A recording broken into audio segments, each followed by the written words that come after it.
Welcome, high school fans across the state of Oklahoma, to the Week 2 playoff edition of the Squirtle Game of the Week. This evening's matchup has the Christian Heritage Crusaders of Oklahoma City facing the homestanding Fairview Yellow Jackets of Major County in a battle to move into the third round of the playoffs. Christian Heritage comes in tonight's game with a record of 9-2, finishing second in District A3, while the host, Fairview, comes into the game with an undefeated record of 11-0, finishing first in District A1. This evening, along with myself and the rest of the Squirtle crew, we'll be joined by defending back-to-back state champion head coach Cashin Wildcats Lynn Shackelford. Coach Shack, you have a lot of familiarity with the playoffs as well as familiarity with CHA, having been in their district. Give us your thoughts on this matchup and what you believe it will take for each team to win this evening's game. I think we've got a chance for a really good game tonight. When I first started watching Fairview at the beginning of the week, I thought, CHA might have some problems.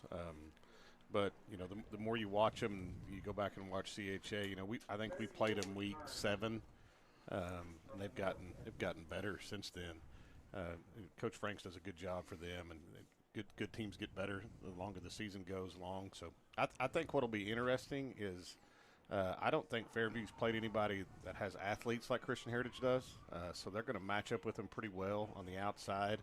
I do think one of probably the biggest differences between the two might be up front for Fairview. I think they've got a little bit of advantage on the offensive and defensive lines, but it'll be a little bit of a contrast in styles.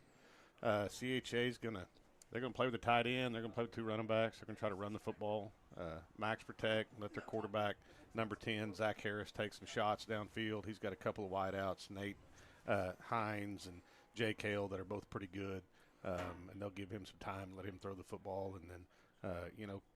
Fairview's just kind of depends on what Coach Bernard wants. They have a 1,000-yard rusher in Blake Perez, and then they've got his son Jax Bernard, their quarterback's really good. He can throw it around. He's got some wideouts on the outside that are big and athletic. Isaiah Burris and Brant Stratter and Reed Martins can all get open and all do something with it. So it's going to be fun to see kind of whose style wins out tonight. So it'd be fun to watch. I'm excited about it.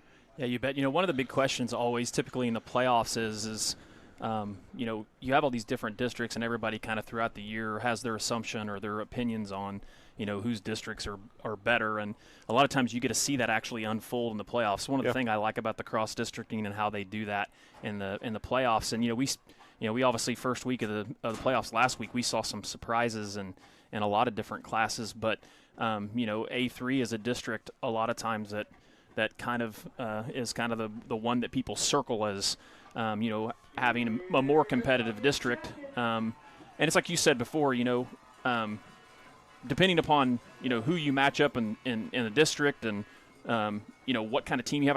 I think Fairview is one of those teams, even though they've probably what perceives to be maybe a lesser district, they have the pieces to make a long run in the playoffs, and I think a lot of it starts up front, like what you said.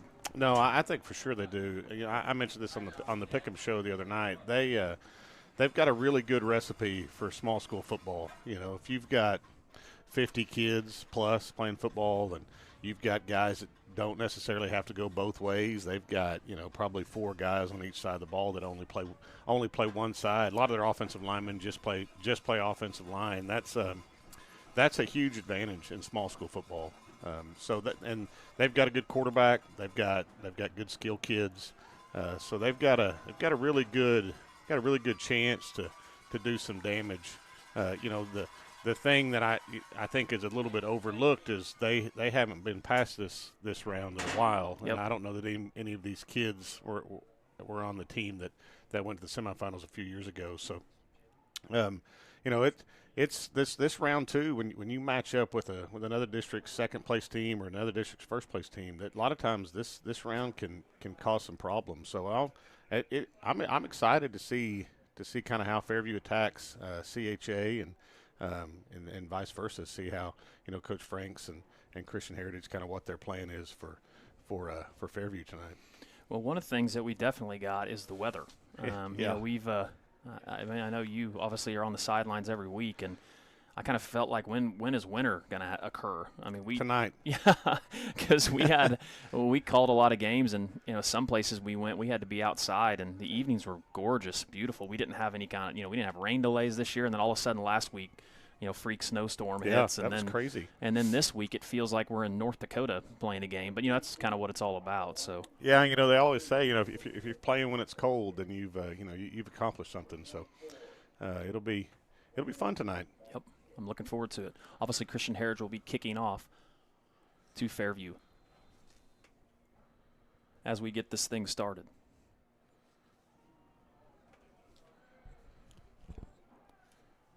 Yeah, I talked to Coach Bernard. I didn't notice who won the toss, but he did tell me that he wanted the ball first. He wanted a chance to kind of get up on him, and that'll be one thing that's kind of interesting. Like I said, it's a little bit of a contrast in styles. Christian Heritage at the beginning of the year was spread, throw it around, but really from the midpoint of the season on, they've kind of been a grinded out, ground and pound kind of a team, and so it'll be interesting to see if Fairview can get ahead of them, get them out of their game plan. That was Brant Strader, the senior, on the kick return just for short yardage as Christian Heritage kind of squibbed it. We don't see a lot of deep kicks in small school football, so kind of something we're accustomed to seeing in these Squirtle Game of the Weeks. Jax Bernard at quarterback for the Jackets. Yeah, you're gonna get a lot of zone, a lot of outside zone, inside zone, and this kid can play. He's got a chance right here to maybe do something.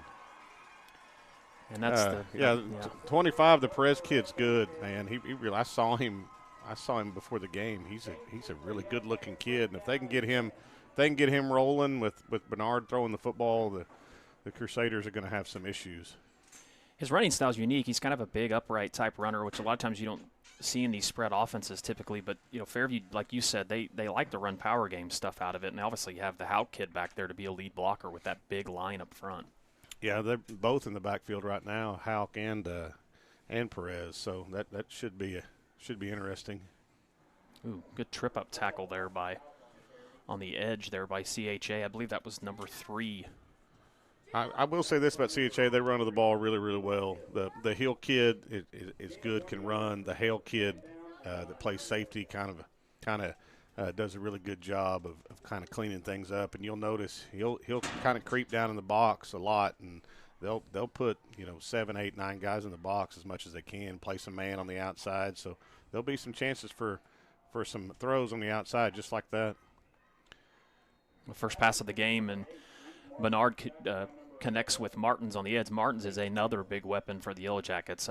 Every time I see the kid, he grows about 2 inches. He's about 6'5" now and runs great routes. Yeah, and those aren't – you don't see those a lot in Class A. Those guys don't exist a whole bunch. So if you got one and you can take advantage of it, you need to. Little two-back set here. Look for a little outside zone to this side. They do a good job of motioning and try to seal the edge. Big hole there.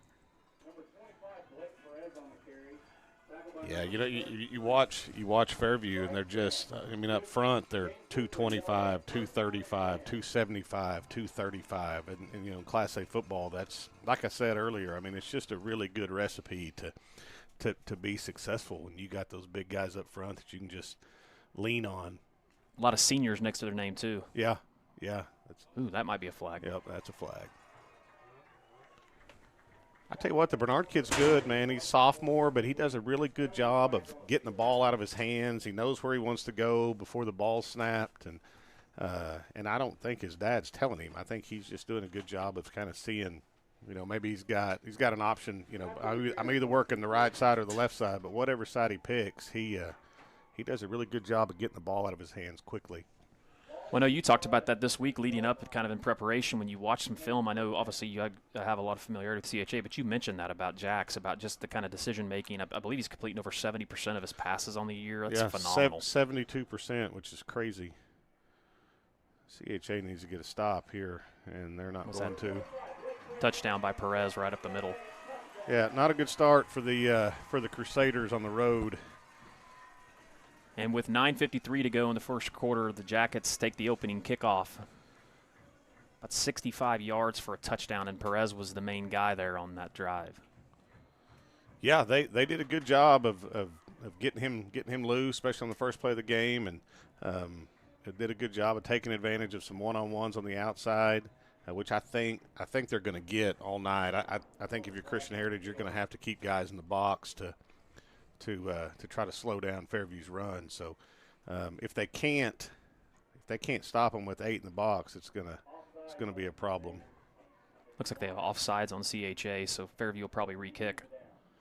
Not too often do you see your quarterback kicking extra points. No, and he was kicking in pregame. He was kicking some 30, 35-yard field goals. Well, Bernard could boot it. That's when he went to Southwestern. He was a kicker at Southwestern. So. Bulldogs. A lot of times when people, you get this penalty, you'll go for 2, but I guess they're going to go ahead and kick it through, take the easy points. Well, the extra point is up and good. The score is 7-0. We'll take a commercial break, and we'll be right back on the game of the week.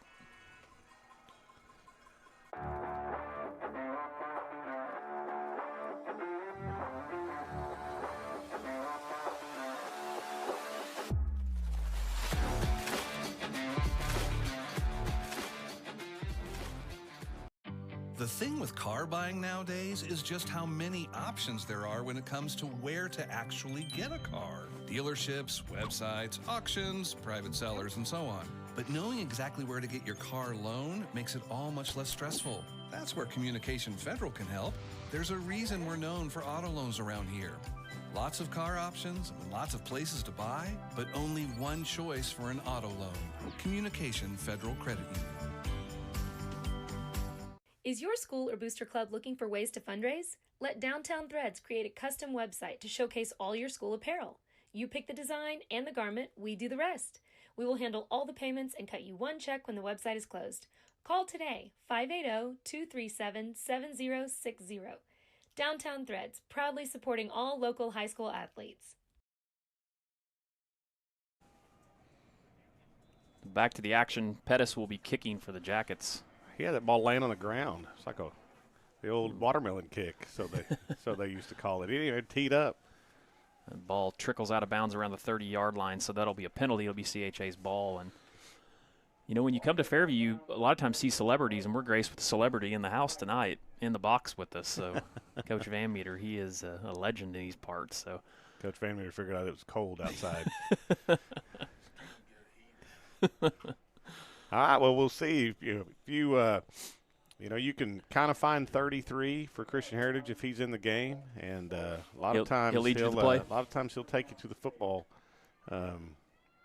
He's playing tight end right now. Let's see if my scouting's worth anything or not.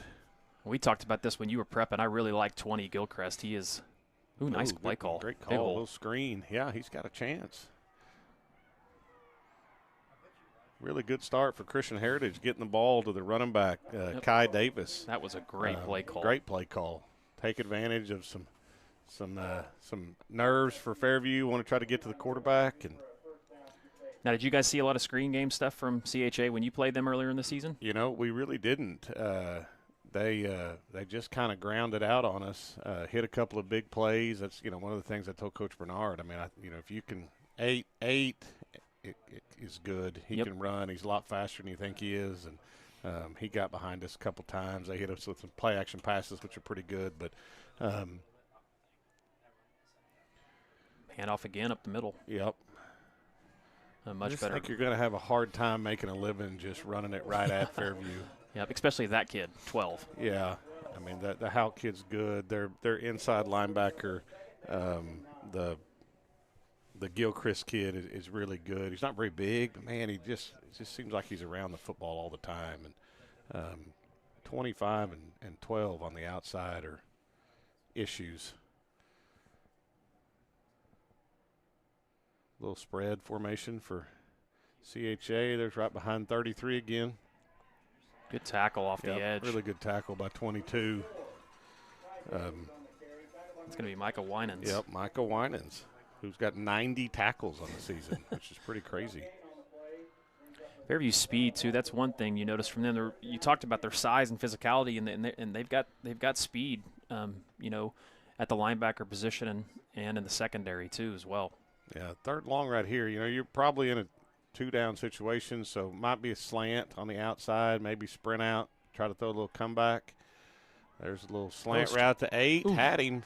just a little bit high.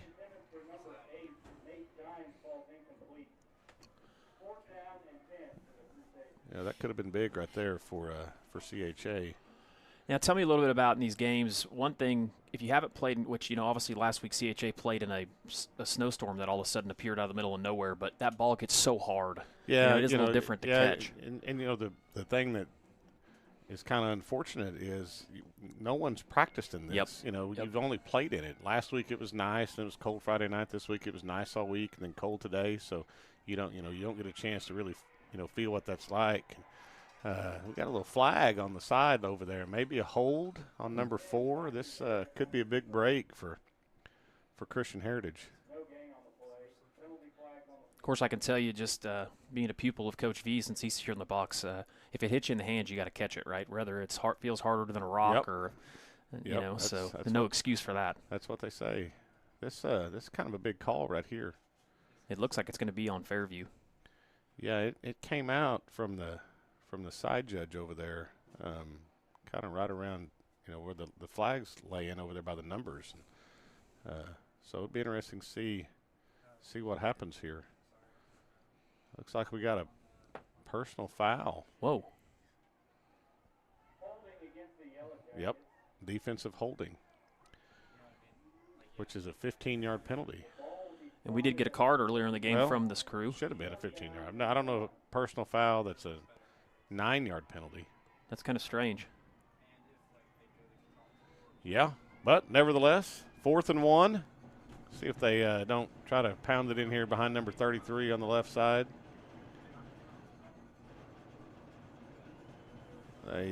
Fairview's kind of overloaded over there. They might want to maybe bend one back here to the right. Yep, he does a good job. I don't think he got it. I don't either. He's going to be close. The side judge over here gave him a pretty good spot.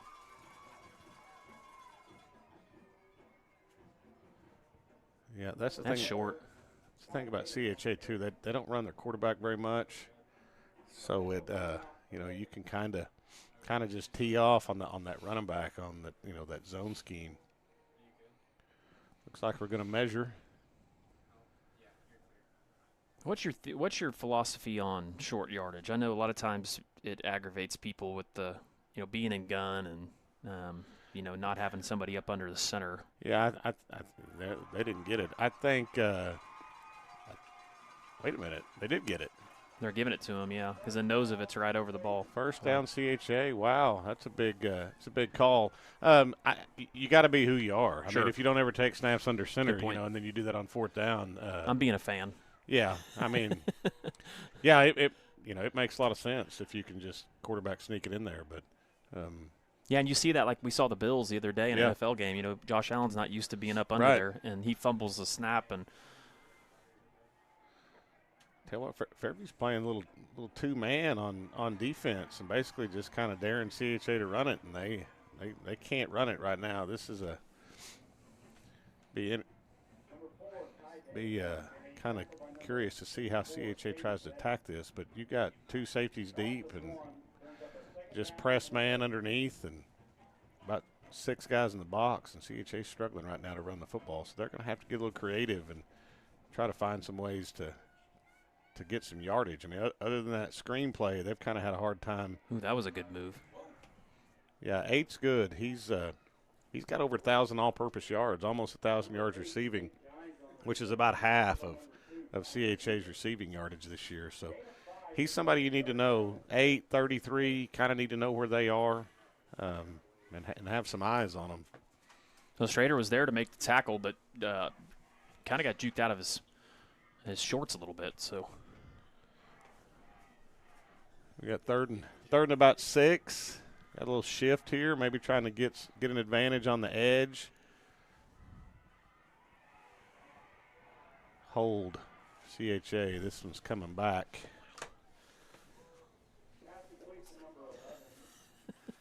We got a real live Yellow Jacket up here with us right now. Yep, hold on Christian Heritage. So this will put them in a tough situation. The thing about CHA, if you watch them, especially if you watch 10, I I think he knows before the ball snaps if it's a pass where he's going to throw it. So if he looks that way and it's not there, a lot of times they struggle after that. It just kind of becomes a scramble drill. There's not really a lot of check downs or second guys or progressions, where I'm gonna read this safety and throw it off of him. It's kind of just I'm gonna throw the slant or I'm gonna throw the post, which is great when it works. When it doesn't work, you've got some problems. See if they come back to some sort of screen right here. One of the things you did talk about was crucial for CHA is to try to keep the ball out of Fairview's hands, and this drive is doing that. Yeah, you want to limit him as much as possible. He's got a chance right there. Great catch. Oh, wow, great move. Another great move. First down, CHA on 3rd and 20. That ball kind of hung up there for a little bit, and 8 goes up like you talked about him earlier on. The Giants kid made an incredible catch, and then he made a good juke move to get the first down. So this is CHA again capitalizing on a what looked like to be an impossible scenario. Yeah, 1st and goal. This is big for CHA to answer. After Fairview just kind of went down like it was going to be a really easy night. And it still might be offensively for him, but Fairview needs to dig in right here. CHA's got a field goal kicker too, so it'll be interesting to see how they kind of handle this 1st and goal. That press man down here with number 8. Got him. Ooh, dropped it. Yeah. They just run him kind of on a shallow there? Yeah, a little play-action pass, and they leaked the tight end out on a little arrow route. I'm not sure even if he would have caught it. It looked like Fairview had him covered pretty well, but they've got their best wideout to the field right here with just him and number 13, the Ramey kid. So it'll be Ramey, yeah. They're going to go to him. Oh, good great route. A little money route. Yeah. He was touchdown. in before. He was in before he fumbled. What a great route by the touchdown Christian Heritage. Giants What an kid. answer. Yeah, great answer by Christian Heritage. Yeah, they're gonna have to get some help over there to Giants, or he's gonna have a big night. Little swinging gate. See if Fairview will match it. Normally, it's these situations, if you'll match it, they'll go ahead and slide back in just like this. It's kind of I don't really understand. If you're going to do it. Flip it out there every now and then. Call Heno up, Huska. He'll give you some. He's got him. He'll give you some.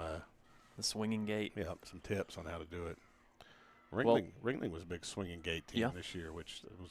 Has that been traditional for them? No, I've never seen them do it. And they got a kid that can kick too, but. That kick is up and looks good. Both kickers have looked good so far. Well, with 5:11 left to go in the first quarter, the game is now tied up. Fairview 7, CHA 7. We'll take a break and be back on the Squirtle Game of the Week.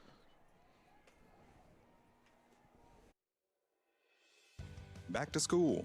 Now your worries about the kids going over on their data plans are back. Mom and Dad, this is for you. Right now, make the switch to Pioneer's unlimited data plans. Don't let data overages and high cell phone bills be something you stress about this school year. We have a plan for everyone. Let Pioneer handle your worries by stopping at a local office today to learn how you can save. Visit gopioneer.com for details. Some restrictions may apply.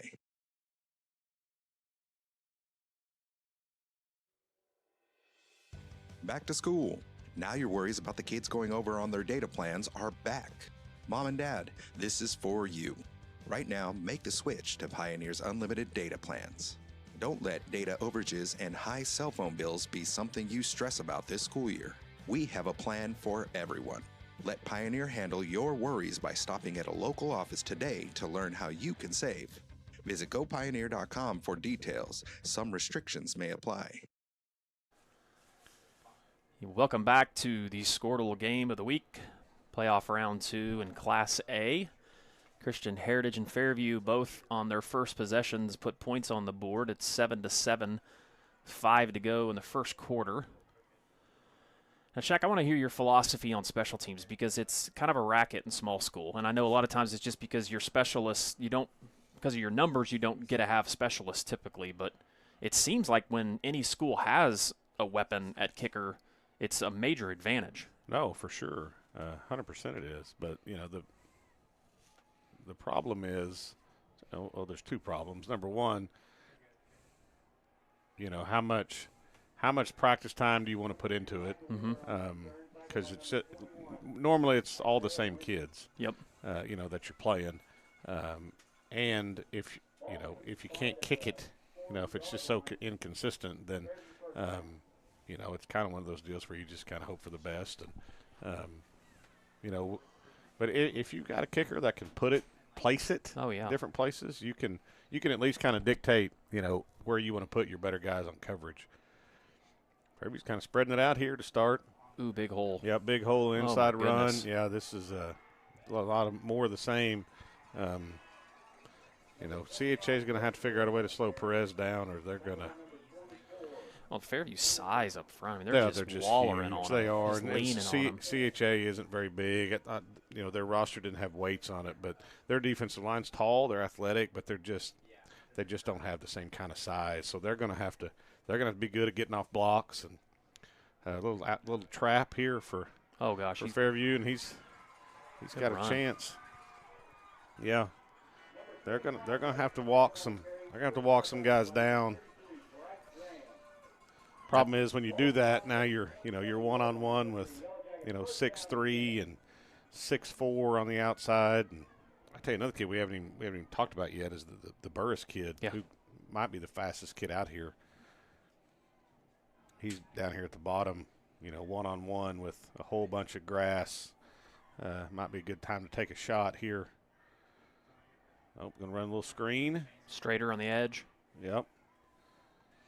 CHA did a good job of tackling, but they're a little bit discombobulated right now on defense. They need to be able to catch their breath. That's the great thing about Fairview and Coach Bernard. I mean, their tempo just is a problem. Got Houck down here at the bottom by himself, but why mess with a good thing? Just keep pounding Perez up the middle for 5 and 6.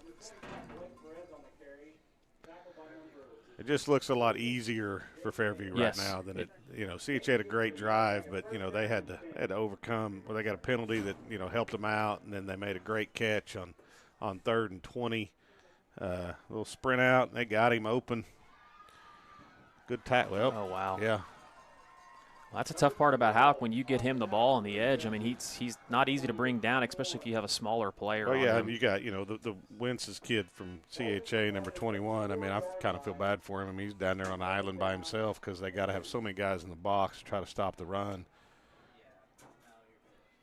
This little ISO. That was easy. Yeah, that was really easy. Touchdown Jackets, Perez in for his 2nd touchdown of the game. And like you said, it's pretty easy for Fairview on the offensive end. And they go up 13-7. That was a majority on that possession was Perez again. Some timely passing routes by Bernard. He hit Strader up top, and then he hit Houck, on a pass out on the edge. And it, I don't know, that drive was pretty seamless. Yeah, I don't know that they even got to a 3rd down on that drive. And the kick is up, and it's good. Yeah, CHA's going to have to they're going to have to find some answers for Fairview's offense. I'm not sure, a shootout is something that they can win. So they're going to have to find some answers to try to slow them down a little bit, especially in the run game.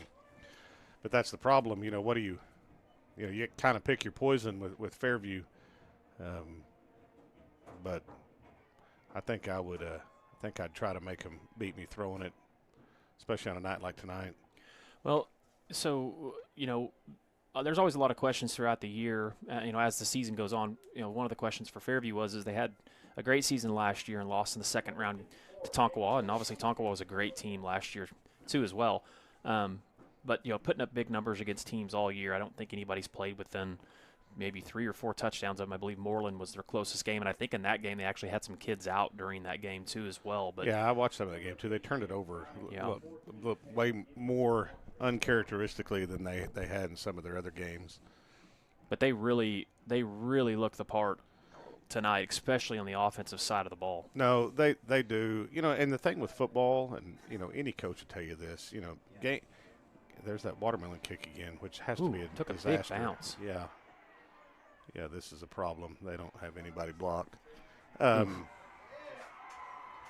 Football's so much about matchups, and that was kind of the thing last year with Fairview. They had a really unfortunate matchup with Tonkawa in the 2nd round because Tonkwall was so big and so physical, and I don't think Fairview was quite ready for that yet. I think they're a little bit more ready for something like that right now. And if they keep winning, they're going to run into some of that along the way, whether it's Ringling or Tonkwall, but or somebody like that. That's the thing in Class A. If you're going to win it, at some point you're going to have to win the fist fight. Yep. And it looks like they're kind of equipped for that right now. Still getting 2-man from Fairview, kind of daring CHA to run it. And they got all those guys up in the box. I don't know if you noticed too, Shaq. You talked about Fairview's depth. They just ran Perez off the field to get a little bit of a breather, but they got a lot of guys that they'll rotate in on the defensive end of the ball. In fact, the game we called earlier this season, I don't believe Perez played on the defensive side of the ball very much. You just look at there right now, they're skill guys. 13 doesn't play offense, 10 doesn't play offense, 22 doesn't play offense. So, you're going to be fresh all the time chasing these guys around. And CHA, it's all the same kids. Yep. Fairview did a really good job right there taking away his first read. And if you can do that, he's going to struggle.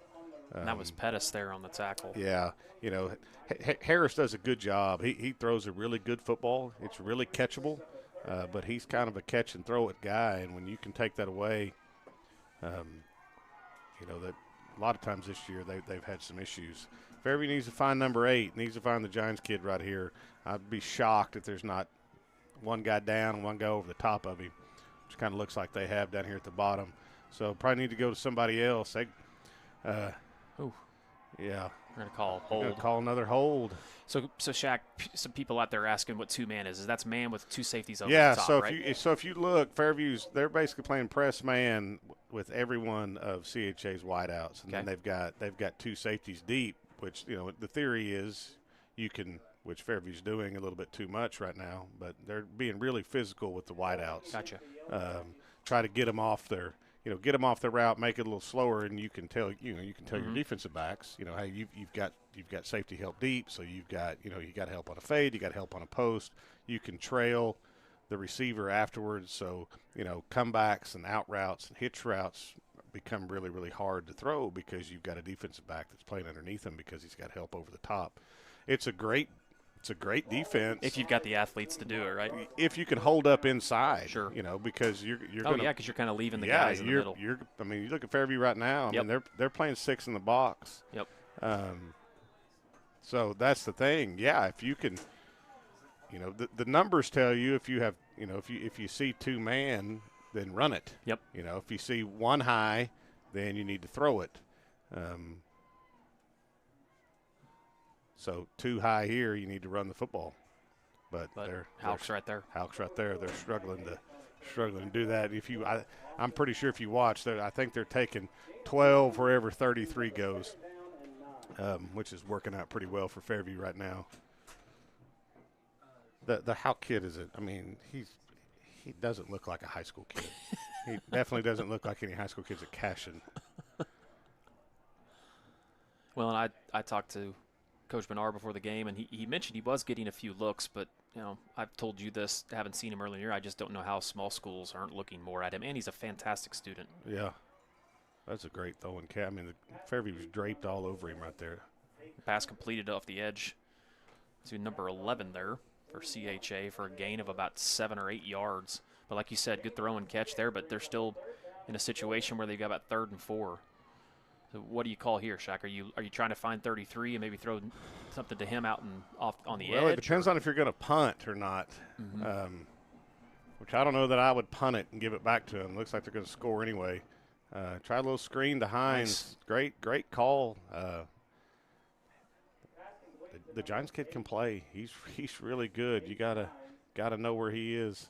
And now that's just a little quick screen pass? Just looked like a little now screen where they just kind of ripped it out there and blocked the guy that was over the top of him and got him in some space and let him see what he could do. I was surprised that Fairview was playing. Their safeties were so far back right there on 3rd and 4, but maybe they thought like I did that they had 2 shots at it. A safety for Fairview now, Strader, he sure does play deep. Yeah. It's good coverage. Yeah. Good catch. Good concept right there, a little slant bubble to try to open up that window. And that was Campbell there on the catch for CHA.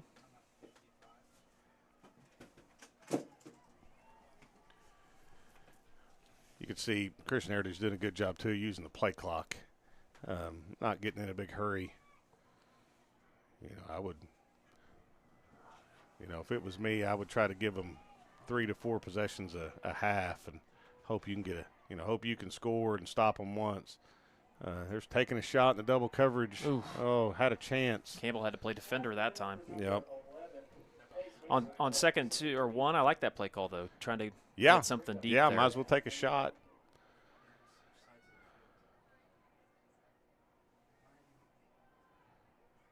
You need to figure out a way to occupy that safety. So if you're CHA and you want to take some shots, it might have to be with like your slot receiver. So do like maybe a hitch with number 1 and send number 2 on the fade because you've got some grass. Even like right here, if he would push to the boundary and send 3 vertical, you got a chance. They just can't run it at all. No, he lost yardage there. Yeah, he did. You're back to 4th and 1. Now, obviously, CHA's got to go for it, right?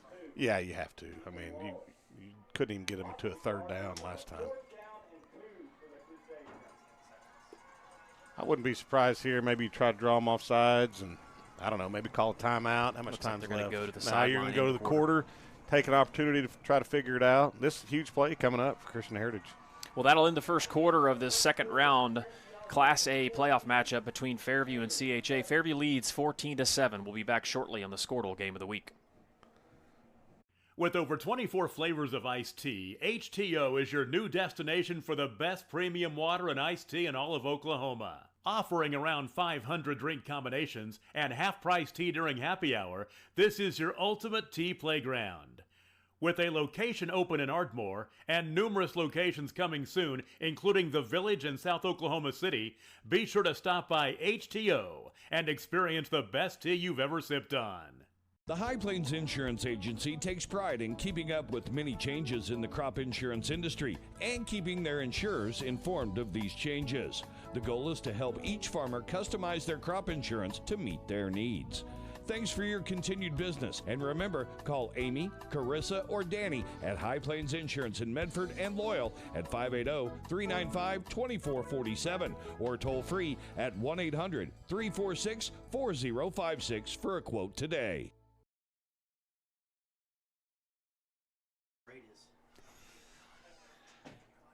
Now, welcome back to second quarter action. CHA has a 4th and a long 2 or 4th and 3, but yeah, this is a big play right here. Yeah, so Coach, what do you do here if you're CHA? Well, I mean, I know it sounds crazy, but I would almost. Well, no, they're going to punt. Wow. And this is scary too because you got 21 back there on the return, and I'm telling you, he's like you mentioned earlier. You definitely don't hope they don't set something up. That's not going to be returnable. No, good punt. Don't touch it. Yeah, well, kind of a bold move by Coach Franks. The crazy thing about high school football, especially like small school football, I mean, I know everybody in the stands, everybody's watching. Well, like, well, yeah, you got to punt it. Well, yeah, if you got a college punter and you can lay one down there on about the 5, then it's a great deal. But I mean, they just flipped the field 23 yards right there. So, Fairview gets 1 first down. Or 2 first downs, and they're right back where they would have been anyway. Had you gone for it and not gotten it. So well, the way things have been going with Fairview on the offense, it's probably going to take them 2 or 3 plays. Yeah, here's outside zone again. They keep motioning that guy over there to seal the edge, but he just breaks every tackle. Yeah, Christian Heritage was there that time. Yep. Got to have. I bet they've got some sort of boot, some sort of play action off that motion, or maybe play action and take a shot down here with 8. I mean, I don't know if you can see it on the feed, but there's a whole bunch of grass between number 8 and the end zone. I mean, there's not anybody from CHA, over 7 yards from the football right here. So if you want to take a shot, this would be a great time to do it. And there it is. And he's got him wide open. Ooh, oh, just a little too much. Just missed him. That had to be a busted coverage over there, which it didn't look like they were playing zone. Looked like they were playing man. Maybe they tried to switch at the last minute. I'll tell you, that's one thing, Shaq, I'll tell you that I've noticed about Bernard. Last year when we saw Bernard a couple times for Game of the Weeks, his arm strength has improved so much. He really has got, good movement on the ball. I mean, he gets it out quick, and that's one place, obviously, probably the weight room and just, growth that kind of happens. But, man, he can put it out there. No, he's good. This is huge for Christian Heritage right here. They really need to get off the field. And Coach Bernard didn't like something. Well, it's going to be a timeout for Fairview. I'll tell you what, let's pay a couple bills here and take a timeout with them. We'll be back on the Squirtle Game of the Week. It's time to stop worrying about what's for dinner. Whether you're planning an event or just need meals at your doorstep, let Devlin prepare and deliver fresh food wherever and whenever you need it. Choose from our variety of fresh catering and prepped meals and enjoy the delicious, nutritious food you deserve. Do what you do best while Devlin takes care of the rest. Visit devlinllc.com to see what we can do for you. At Bank Central, our roots run deep with a heritage that began over 100 years ago in Alva, Oklahoma. Today, our legacy continues to grow, not only in Alva, but in the other communities we serve, Cherokee, Woodward, and Enid. With our outstanding personnel, the latest in banking technology, and a wide variety of services, Bank Central has the banking expertise to help you with all your financial needs. We're Bank Central, and we're centered on you. Member FDIC. Back after the timeout. Fairview on a 3rd and long. Got the comeback open. Oh, throw it. Ooh, good throw. Oh, wow. Came all the way back across his body, which you're not supposed to do. And he did it. I don't know why he didn't. He must have had somebody in his face, but he had the comeback open for the first down to Martins, and just didn't pull the trigger, but worked out anyway. A lot of times you'll see Bernard go out on the sprint, and like you said, throwing across your body is not always the best thing to do, but he had a man there, and they got the first down. Yeah, that was big for Fairview. CHA needed to get off the field. Just inside zone, and there's just the front five for Fairview right now, especially Miller at center and Cottrell at guard, Nelson at guard, are kind of have been taking the game over, but they're doing some damage right now. They're taking the nose guard from Christian Heritage, the Brown kid, about wherever they want to go. Stonewall Brown too, so somebody in his family thought he'd hold up. Well, I'll tell you, a lot of times they use the terminology of you could have drove a bus through that, but since we're out in Major County, I'm going to say that you could have drove a Gleaner L3 through that one, a combine. 1st and 10. CHA needs to figure out a way to get Fairview behind the chains a little bit and get them off schedule. Got a chance right here. Good ball. Just Great, out of the hands. great throw. Moving to your left when you're right-handed and throwing it kind of back across your body. And it's a good throw. Would have been a tough catch, but one that they needed to make. That was big for CHA. You got to find a way to get Fairview off schedule a little bit. You got to find a way to put them in some, where they have to make a play and it's not just easy. Wouldn't be surprised right here. 2nd and 10. A lot of times is a rundown just so you can try to get to 3rd and manageable, and they got both backs in the backfield right here, which is kind of a new formation. I haven't seen a lot of this. Watched them on film. Outside zone. Oh, goodness. Yeah, that's the problem. Great job cut back right there. The left side of the line did a really good job. It's supposed to be outside zone to the right. Left side of the line did a really good job just staying on and keeping a push and giving Perez a cutback. I know that's a play that you like to run. Is how do you coach your running backs on that to stay with it to the outside or when you see the cutback? There's some of the terminology is like you just ride the wave. You ride the wave and you just kind of got to get a feel for when the hole's going to be back over there. A lot of times too, it's who you play. CHA's in a 3-man front. So if you can get movement on the nose guard, which they are. You can get the nose guard moving, and you can get that backside tackle to climb up to that backside linebacker. Then there's going to be a lane to cut back, which they're doing a really good job. They're getting a ton of movement on the nose guard. And Looks like CHA is going to bring a little heat right here. Be a fumble almost. Yeah, good job by Christian Heritage kind of changing it up. Brought a little inside pressure with their linebacker, number 4, Kai Davis. Who's really good. The Davis kid that plays linebacker for them is good. 14's just a sophomore, Caleb Gideon. Big kid. Big kid, really good. They both do a really good job inside. 33, Bryce Graham's another one, big kid. Plays tight end for him as well. He's in trouble right here. He needs to get rid of this. He's got him for a touchdown. Nice ball. Wow, unbelievable. There's gonna be a late hit, too. Yeah. What a play by Bernard. Great play by Bernard. Great throw. Did everything that you teach a quarterback not to do, and it worked out. I mean, don't throw it late over the middle.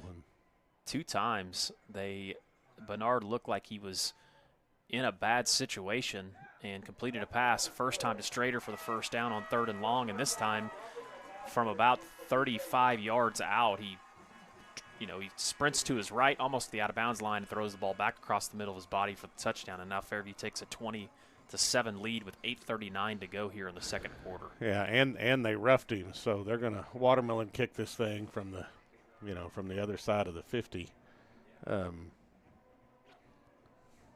So not only do you go down 2 touchdowns, you're potentially going to be sitting bad field position to start this next drive, and I bet if Coach Franks had to do it all over again, that 4th and 2 might have been something that he would reconsider. That's the problem. When you get into these games with teams like Fairview, you got to keep taking shots at them because they're going to score, and now you're down 2 touchdowns, and you're going to have to get out of your comfort zone a little bit. I think the other thing too that you miss whenever you see dynamic athletes and skill players make big plays is, and you talked about this early, what you felt like separated Fairview and what you felt like would allow them to have a long run in the playoffs is their offensive line, and you haven't seen Bernard on his back very much so far. And I know they're scrambling him and stuff, but still they are locking in up front. Doing a great job. They are. They're really good. You watch them on film. I mean, they pass block really well. They run block really well. And the thing about it, Coach Bernard does a really good job. The scheme's simple. It's zone scheme. It's not a lot of they don't do a lot of different stuff. Just get really, really good at a couple of things. Even their pass concepts they do about 5 or 6 different things. They just do it really well. And if you're you fan out there, it's kind of like the old wishbone. Yep. Find 4 or 5 things that you're really good at and get really good at it. This is crazy. I don't know that I've ever just watched the watermelon kick over and over again. I did see a kid from Moreland against Fairview kick off and drop kick it and booted it to like the 10. I was like, what just happened? Oh wow, right to 27. Whew. That was a break for CHA. Well, and that's what's so dangerous about that, like you talked about, with the penalty, you knew that they'd probably try to kick it right at somebody or squib it. Yeah, I mean, it's a win-win for Fairview right there kicking off. If it gets through and it dribbles down to the 5 or 10, then you can go cover it, and if it ricochets off somebody, then you got a chance. That was kind of a lucky break for CHA. I mean, they got 3 guys on 8 right now. Nope, not anymore. Yeah, see, they took the slant away, and he just really didn't have a lot of places to go right there. So it's not a good spot for Christian Heritage. You're down 2 touchdowns. You feel like you want to throw it, and Fairview's basically sitting in a defense that's begging you to throw it. Well, Pettis is another big kid too on that defensive line for Fairview. He just is causing all sorts of issues up front anytime that CHA drops back for a throw. So yeah, and he's one of the few up front that play both ways.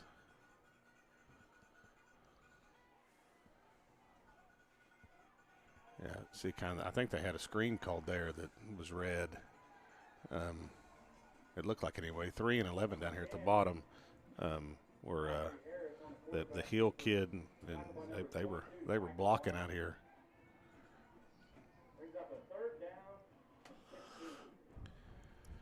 Yeah, again, 3rd and long. They've got out of this a couple different times. Once with a penalty, and then once with a great catch by Giants. So we'll see, kind of see what they can do. Fairview rotated in some fresh defensive linemen to pass rush, and he got him. Oh wow, had him, dropped it. Would have been short.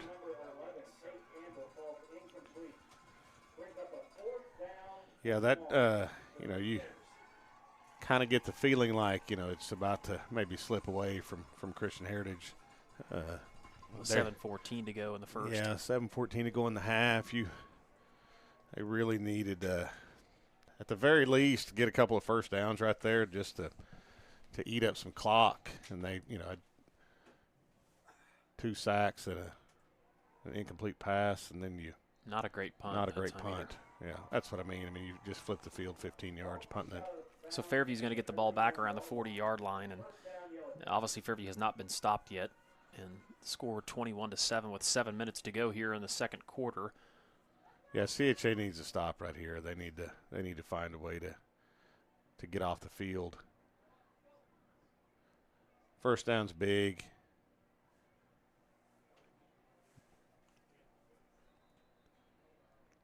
This might be a pass. There's a whole bunch of hand signals from Bernard for it to be inside run. Maybe he's bluffing him. Yeah, he's got a lot of grass down here at the bottom. Nope, see, inside what do I run. know? Yeah, maybe it was bluff. Yeah. 17 hand gestures for Mash left.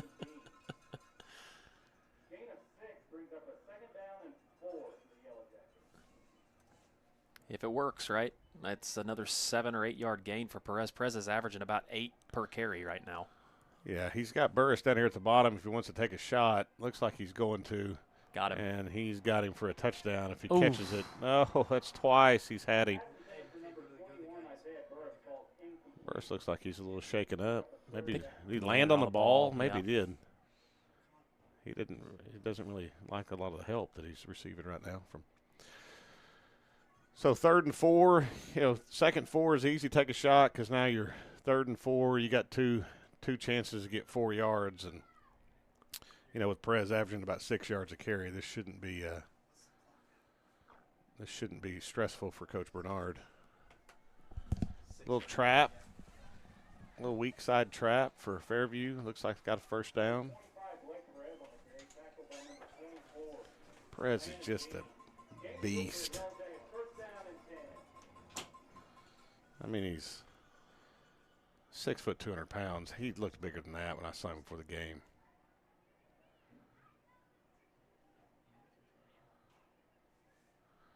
We got 6'3" down here at the bottom by himself. Got him. Nice route. Little double move. Throw it up to 6'3" and had him again, man. Bernard's been right there 3 different times. I like that route, though. Yeah, it was like a little. Yeah, they throw so many speed outs. Fairview does that. It's a good time to take a shot. I bet we're back to a run here to try to get back on schedule, get back to 3rd and manageable.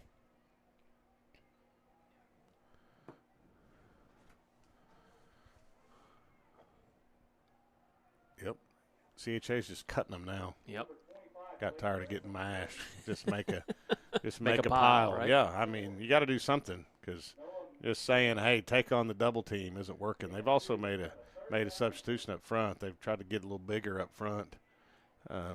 So you got to do something because what you were doing wasn't working. So you got to pull out all the stops, and they just jumped off sides. Wow. So if you start to see him cut as a play caller, then what does that signal for you? Is that edge running or for me? I'm throwing it because now you don't have any pass rushers. But yeah, I mean, Fairview can run some outside zone. That motion outside zone play that they were running early on was pretty good. Here's stretch right there to the outside, right at the tight end. Yeah, I mean, Perez running outside zone behind the Hout kids, is a pretty good play.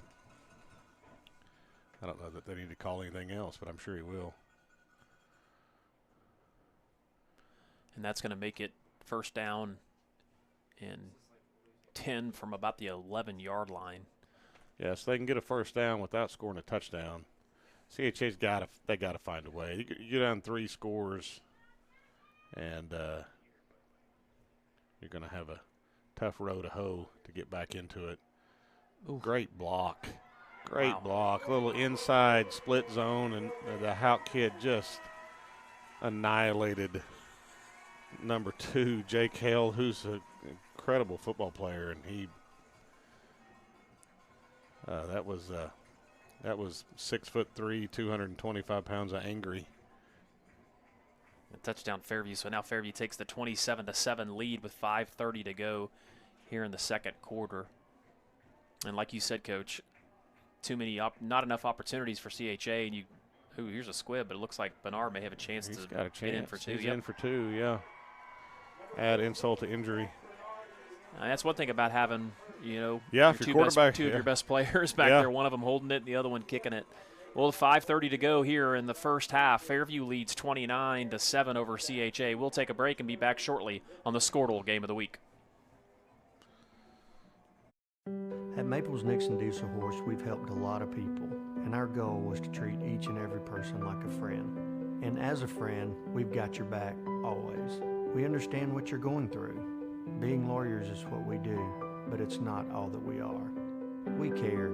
We'll stand beside you throughout the entire legal process, not just as lawyers, but as your friends. We are Maples Nixon Diesel Horse, and we are here to help. Imagine a school with more than 26,000 enrollments per year, cultivating opportunities for students to develop new skills and gain industry-recognized certification. Now imagine a corporate training center that partners with more than 500 local businesses each year, providing a productive and prepared workforce for employers in Oklahoma through customized training.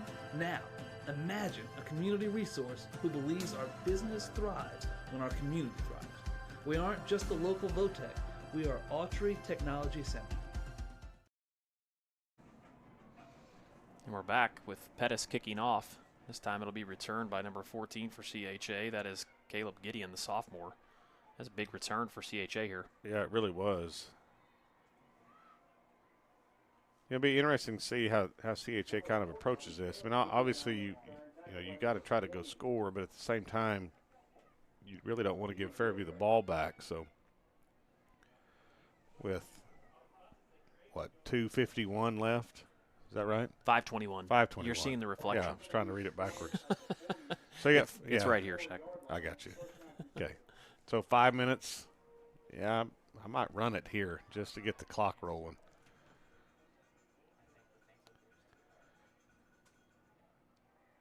The passing stuff is just, you talked about the one option. Yeah, God, Fairview is back there so fast. Yeah, and he ran out of bounds. He'd be better off just falling down.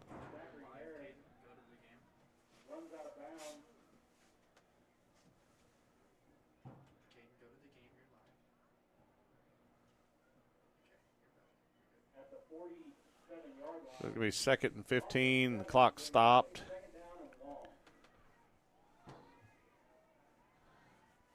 Just press man everywhere on the outside. He's got the little wheel route. If he can get it in there, that's going to get picked. Should have. Great play by number 2, Micah Wheeler. Great job. And that's the thing. I mean, you're those safeties. You're just kind of sitting back there reading the quarterback's eyes and just kind of flow in that direction and looking at what's happening in front of you. And if you're you're those defensive backs that are pressed down, you don't worry about anything getting behind you. It's really a great way to play. So now if you're CHA, so now you're in 2 plays. You stop the clock both times, and now you're 3rd and 15. I'd almost run it. Shows you what I know. They're taking another shot. This should be picked too. It's out of bounds. Yeah, it's just really hard. I mean, you're going to have to get more wideouts to one side and try to occupy one of those safeties if you want to take a shot. But stay in balance. You let those safeties stay in the middle of the field. You almost need to get in a trip set where you can you can either get one-on-one if you got one high to the single side, and two high to the trip side. You've got a chance to into the trips to take some shots if that's what you want to do. But they're struggling right now. So on 4th and 16, if you're CHA here, are they going to punt it? You got to punt it. Yeah, just because it's just the down and distance is too difficult. Yeah, I mean, the last 5 plays, you haven't gained a yard. So, you got to punt it and hope you can get a stop and get in the halftime and try to make some adjustments to try to attack Fairview a little bit differently in the second half. My guess is, because I didn't see Fairview do any of this in any of the films that that I watched this week. They were always just screwed down, playing man, and had 8 packed in the box. And so now you've seen something completely different than probably what you prepared for if you're Coach Frank. So, halftime and try to figure out, maybe a new plan of attack is your best bet right now. But you got to get a stop, or it's probably not going to matter. That punt goes out of bounds, but this time it's a little bit better of a punt. And Fairview will take over from about the 25-yard line with more than enough time. Like you talked about, it only took 13 seconds off the clock that last possession. And Fairview's had no difficulty moving the ball down the field. With 5 minutes here to go in the half, you would think Fairview would capitalize here again on this possession. Yeah, they're gonna go fast and attack CHA and try to put this thing probably in a whole lot more comfortable position going into the second half. Pass out to Strader on the edge. Little screen on the outside. Great block by number 8, Reed Martins. Great block right there. So if you're Fairview, you're back again. You're ahead of the chains. You're on schedule. You're going fast. There's not a lot of stress if you're playing offense right now, or if you're calling plays. If you're Coach Bernard. It's nice to be able to hand it to Perez back there too. Yeah. Ooh, good hit there. Great hit. Yeah, number 2, the Hale kid can play. He's really good. Jake Hale, he's a senior, plays that safety position for him and just comes downhill. I didn't think he got it. I didn't either. Well, shows you what I know. Had a lot of one-on-ones, a lot of grass. It's that outside zone play. Yeah, nice cut. Defensive end had a chance. So did the outside linebacker to this side. They didn't block either one of them, but they just couldn't get Perez down, which is kind of understandable. If he just runs through arm tackles. He does. Just runs. He's just so big.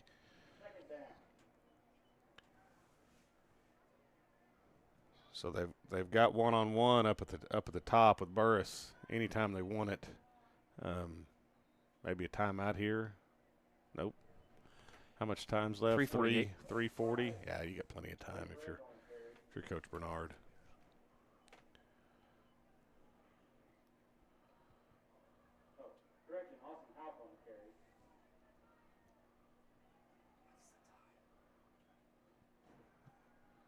Taking another shot on a little skinny post. Man, he's had him 4 different times tonight and just can't complete it. He's just overthrown him every time.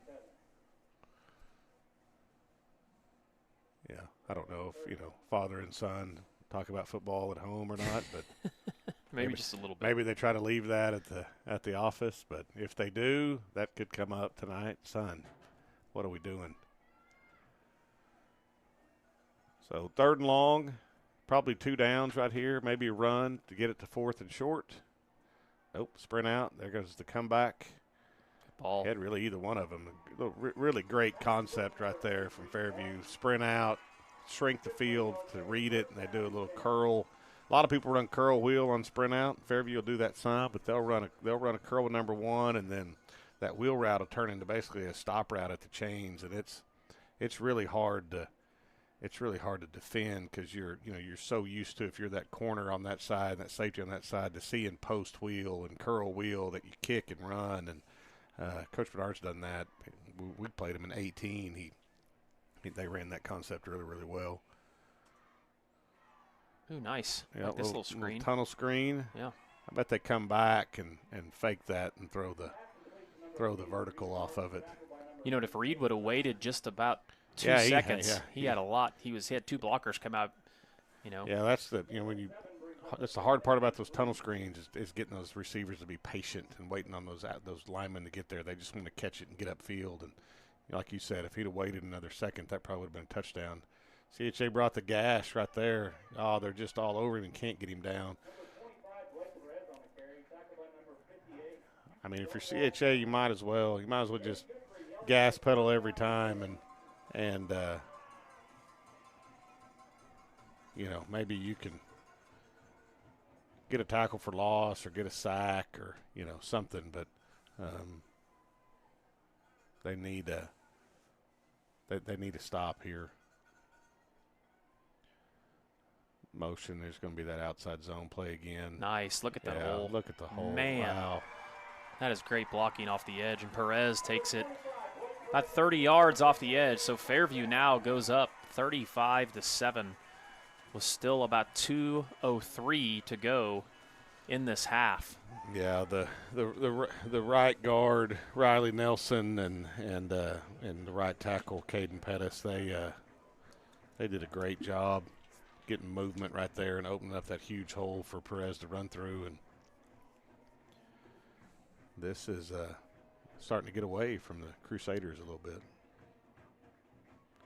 Extra point is up and good. So with 2 minutes still to go in the first half, the Yellow Jackets lead 36-7. We're going to take a break, but we'll be back shortly on the Squirtle Game of the Week. This is Game Time. Neptune Game Time creates a high-energy game day atmosphere that your players and fans will love.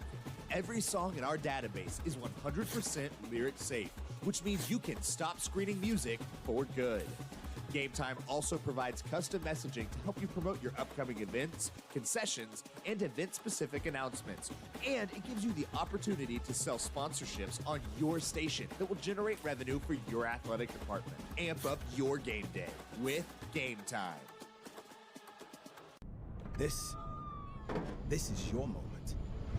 You've got what it takes. The grit to get from first steps to finishing touches. You're here to train, to put in the hours. Because today's hard work gives you an edge. To get hired, to earn more, to fine-tune a future to be proud of. Career Tech. Get skilled, get paid.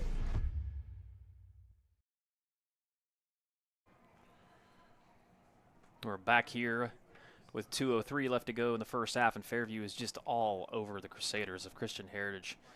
I don't know if you noticed in my intro, but I did, since we had to mention that Christian Heritage was of Oklahoma City, I wanted to make sure I gave props to Major County. So Fairview of Major County, I kind of threw that one in there, the big county of Major County. So.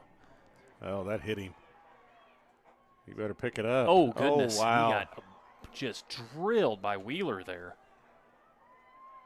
Yeah, you gotta hurry and get over there. I'm not sure he knows where he is. No, he's a little shaken up. No, he is big time shaken up. Yeah, they need to probably get him off. That's going to be a big loss too if he can't come back in. And not a lot of times do you see smaller defensive backs like that, but Wheeler came and just put a lick on him. Yeah. I don't know if they have a trainer over there, but that could be I'm going to take your helmet situation. Yeah, I know Holly is down here on Fairview's side, so I'm sure she may venture over there if she needs to. So I think they have one, if I remember right, when we played them. Here we go. This time they're going to run for the middle. They're just going to try to get out of the half, which probably isn't a bad idea. But big run. Yeah, big run.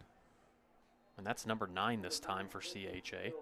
It's Christian Mills. I believe that may be his first carry of the game. Yeah, they've been giving it to 4 to Kai Davis, and they split a lot of time this year, between those guys. When they were early in the year, when they were in all their spread stuff, 9 was kind of their major running back, and they've. So here's a little trip set. This is what I was talking about. You got a chance here because there's. Look at Wheeler come up. Yeah, that was a great tackle. And that was Wheeler with the initial hit, and then Gilchrist, the other linebacker we talked about. Fairview does a great job, too, pursuing on defense. their line is so good up front, and then their skill guys on the back end are just pretty ferocious. We're gonna have a timeout from CHA, but we'll keep it here this time. And Shaq, I know obviously you're very familiar with Class A and have been familiar over the last few years, and there's always talk. And since we're obviously talking about this game tonight, but you told me early in the year you thought Fairview had a really good shot at winning a state championship, and now that you've seen them in person, and I know there's a lot of dynamics that go into it, and you got to stay healthy, and you got to make sure. I mean, you know that better than anybody, but what are your thoughts on that, and then maybe your thoughts on some other contenders that you feel like are out there still in the playoffs? No, I think for sure. It's like I talked about at the beginning of the game. They just have a really good recipe. I mean, you can just watch them tonight. I mean, they're running guys in and out on defense. They've got 5 or 6 guys on the defensive side of the ball that only play defense. Same thing on offense. So practice every day is really good because you're going ones against ones, which in Class A's unheard of at any part, and you can do that 5 or 6 different positions. They got a good quarterback. They got size. They got speed. I mean, they're well coached. They got a lot of the right things. He had number 3 over the middle right there. And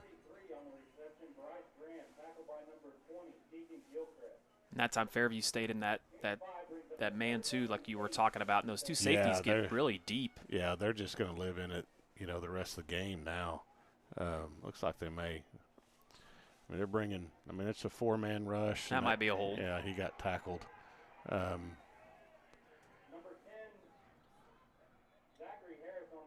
think they're going to get it that time. We still have about 56 seconds left to go here, and obviously that's going to bring this play back for Christian Heritage. But yeah, you need to decline this, Robert, and see if you can score again. I mean, he's got a minute left, and does he have all 3 timeouts? I think he does. I think they may have used 1.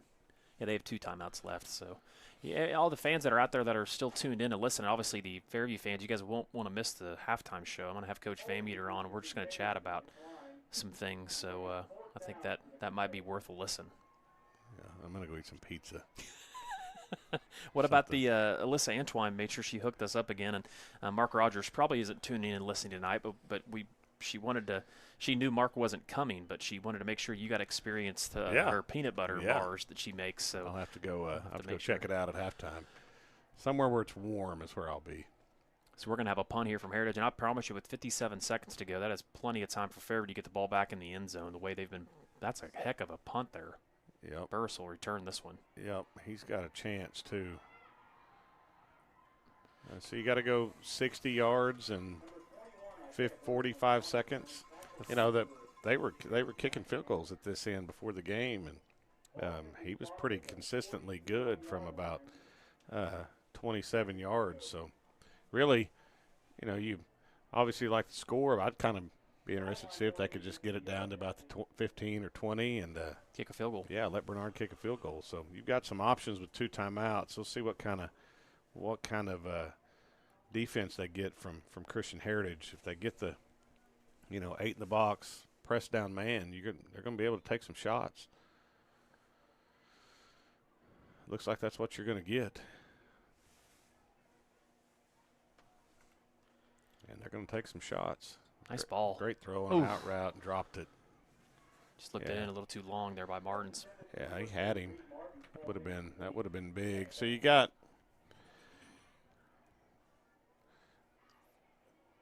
wouldn't be surprised you get the little sprint out concept.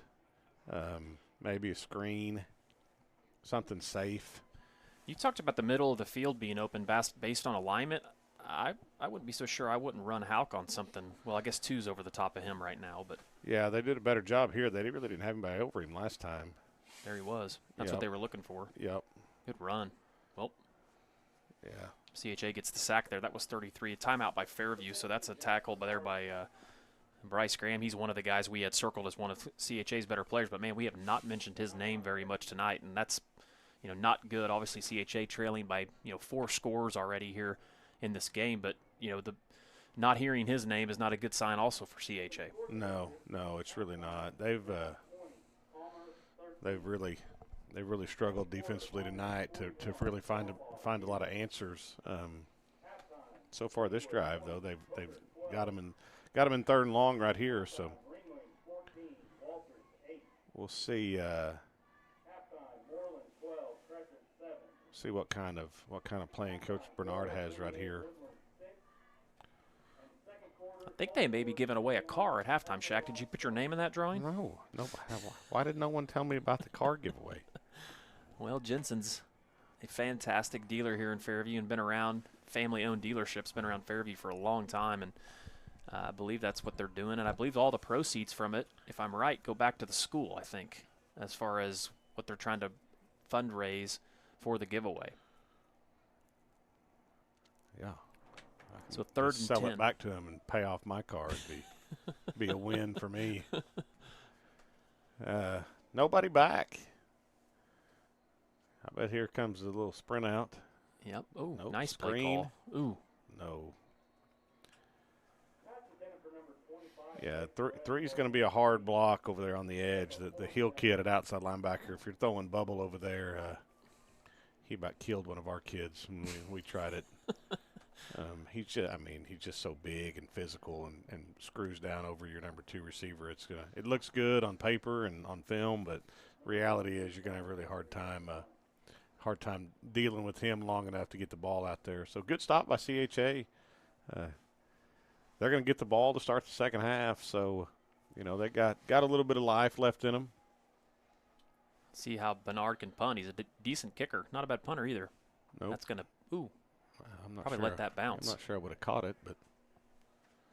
Now, CHA will have the ball with 24 seconds left, and you would probably think that maybe just running the ball here. I think you're just getting out here, take a knee, and get into halftime and try to readjust your game plan. Maybe. So what's the thought process at half in a situation like this? If you're the staff at CHA, well, obviously you got to find some formations. You got to find something that can give your skill guys on the outside a chance. They're really good in one-on-one situations, but you got to find a way to get them there.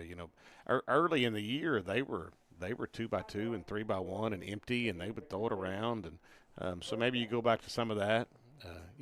Empty is going to be a little bit of an answer for 2-man because you're going to be able to take some shots and some one-on-ones, but you just got to find some ways to consistently move the football. Oh, pass out top side. This pass incomplete. Pass intended for Campbell. So that'll bring up 2nd down and 10 as Zach Harris kind of short bounces it out there. That's the other thing. That's a difficult throw all the way across the numbers like that. Yeah, it really is. I mean, you're throwing it 40 yards to gain 5. 2nd and 10 for CHA. Yeah, well, I mean, hats off to them. They're still trying.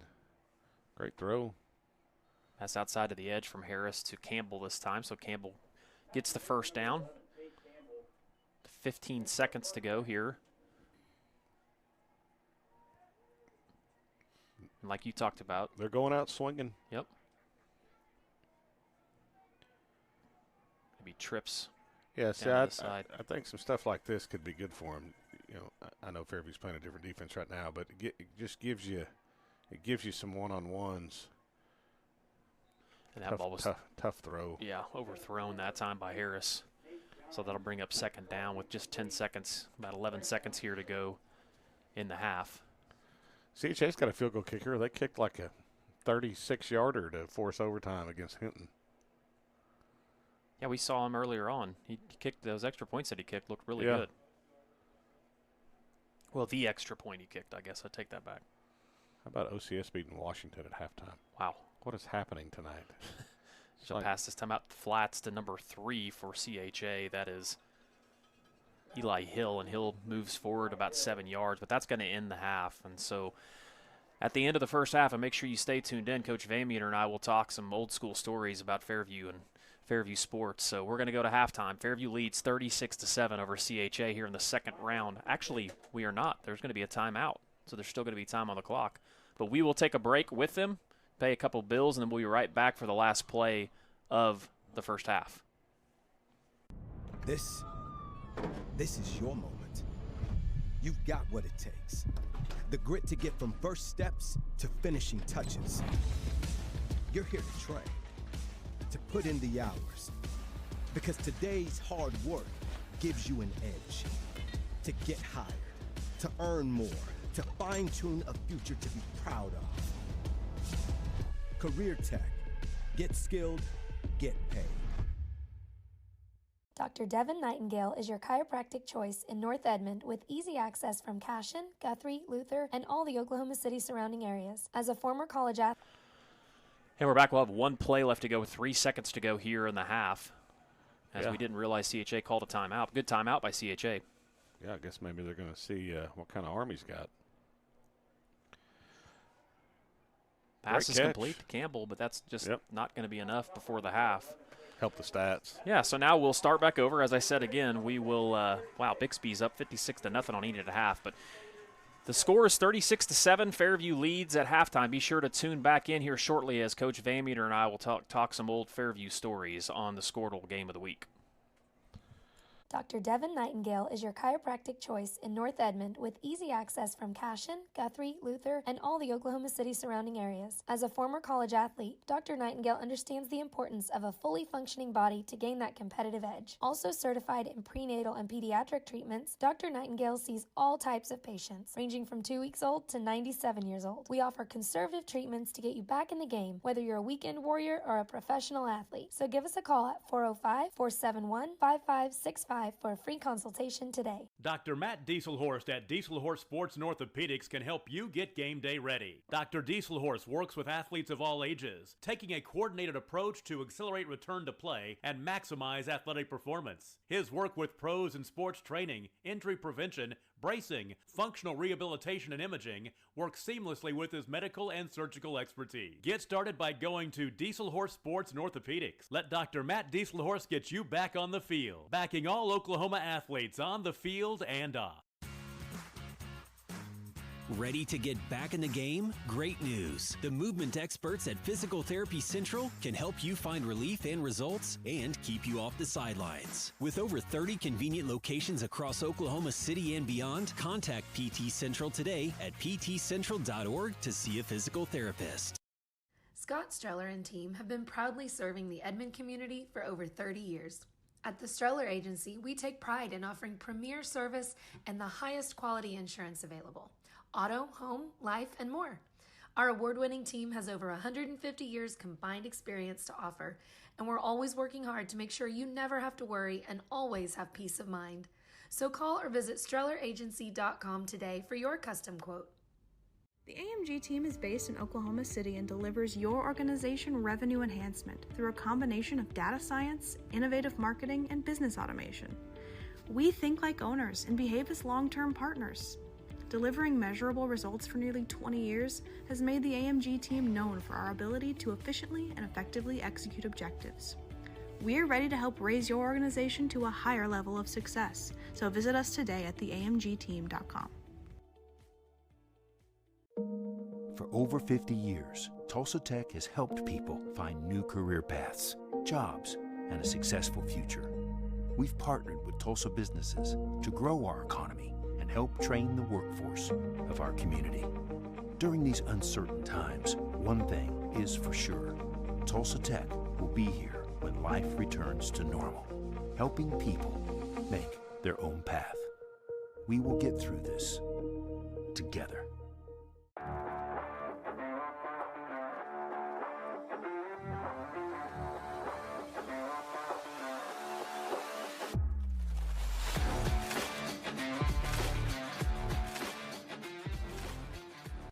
The thing with car buying nowadays is just how many options there are when it comes to where to actually get a car. Dealerships, websites, auctions, private sellers, and so on. But knowing exactly where to get your car loan makes it all much less stressful. That's where Communication Federal can help. There's a reason we're known for auto loans around here. Lots of car options, lots of places to buy, but only one choice for an auto loan. Communication Federal Credit Union.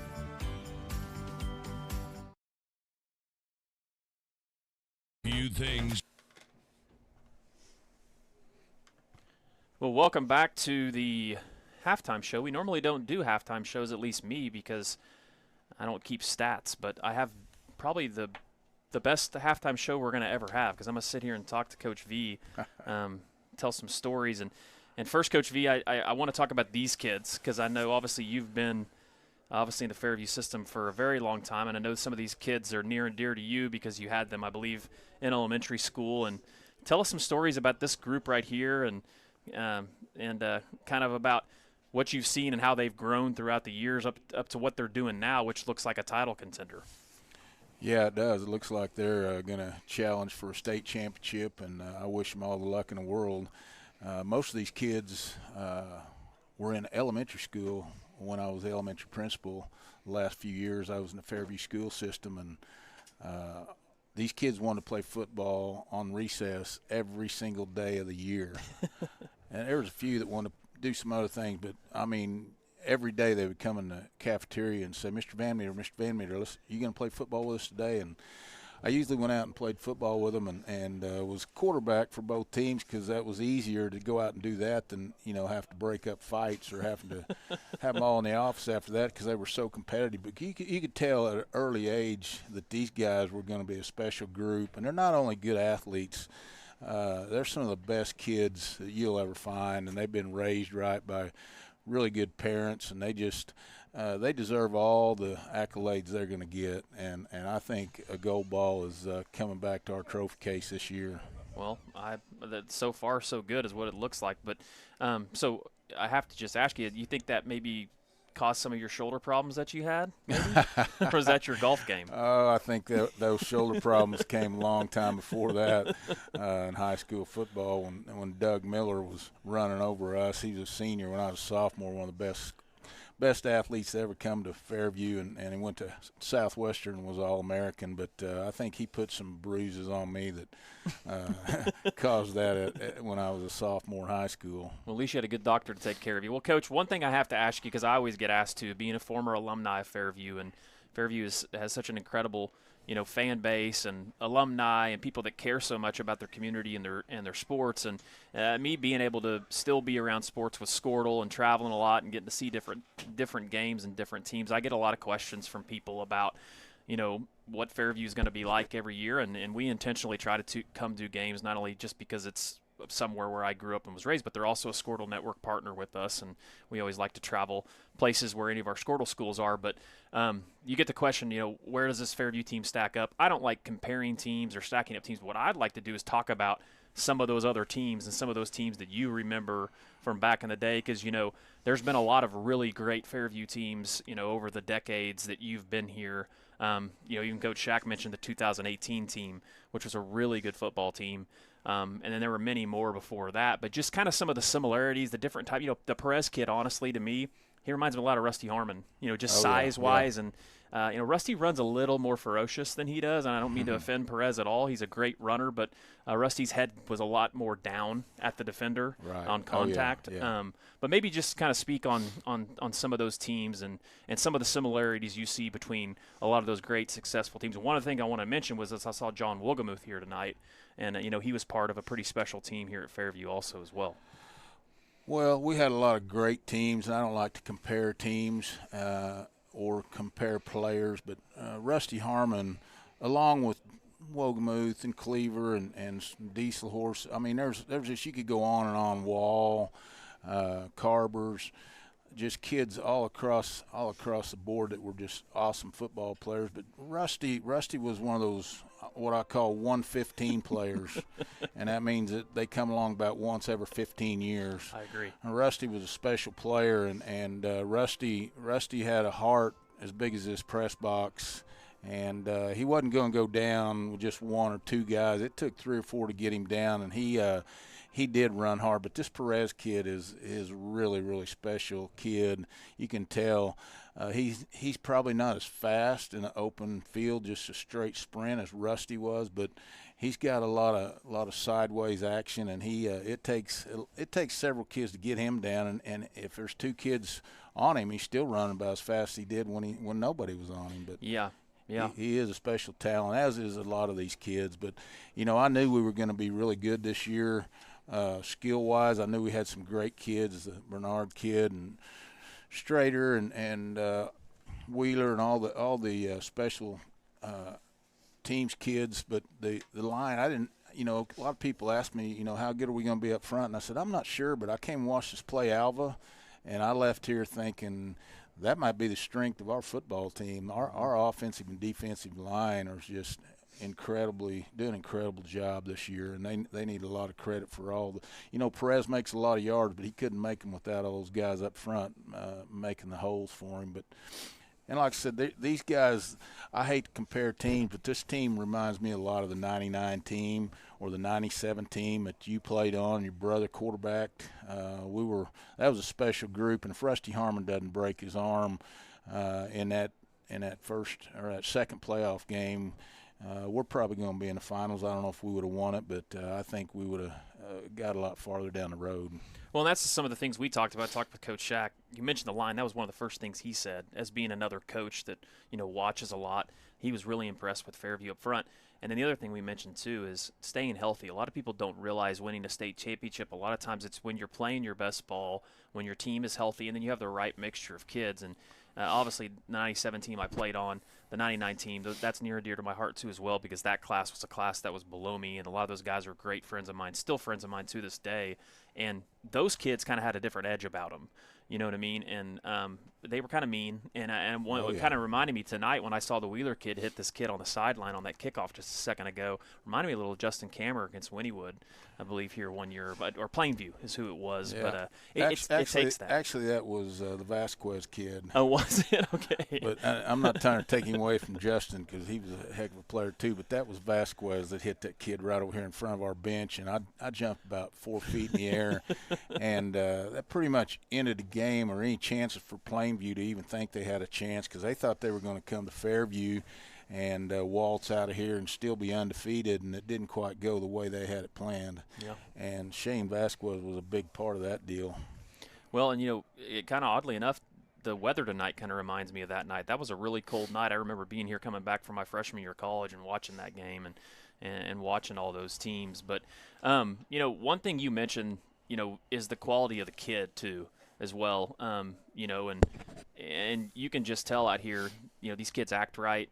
I know a lot of them are very successful, not only on the playing field but also academically. But, you know, talk about that too. I mean, I know you were in the school system for a long time, and I tell people you're one of the most impactful people in my life, just from a standpoint of motivation and all those types of things. But also teaching kids how to do the right thing, act the right way, and then what's the most important thing? Because I would say this to anybody.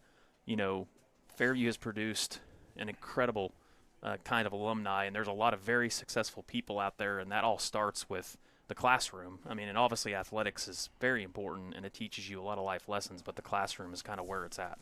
Sure. You know, my dad was here for many, many years, and he was the biggest athletic person in the world and loved all sports.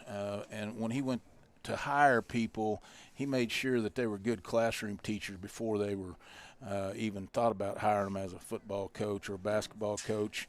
And these kids are all very smart, and they're going to be successful just like you guys have been.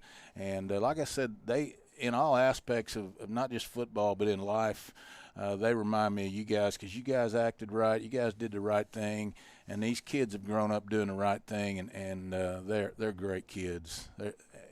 I'd like to be coaching some of them because they remind me a lot of the teams I coached, and we not only had some good football teams, but we had some excellent student athletes, and that, like you said, went on to be doctors and chiropractors and just on and on and on. So I got owning Squirtle.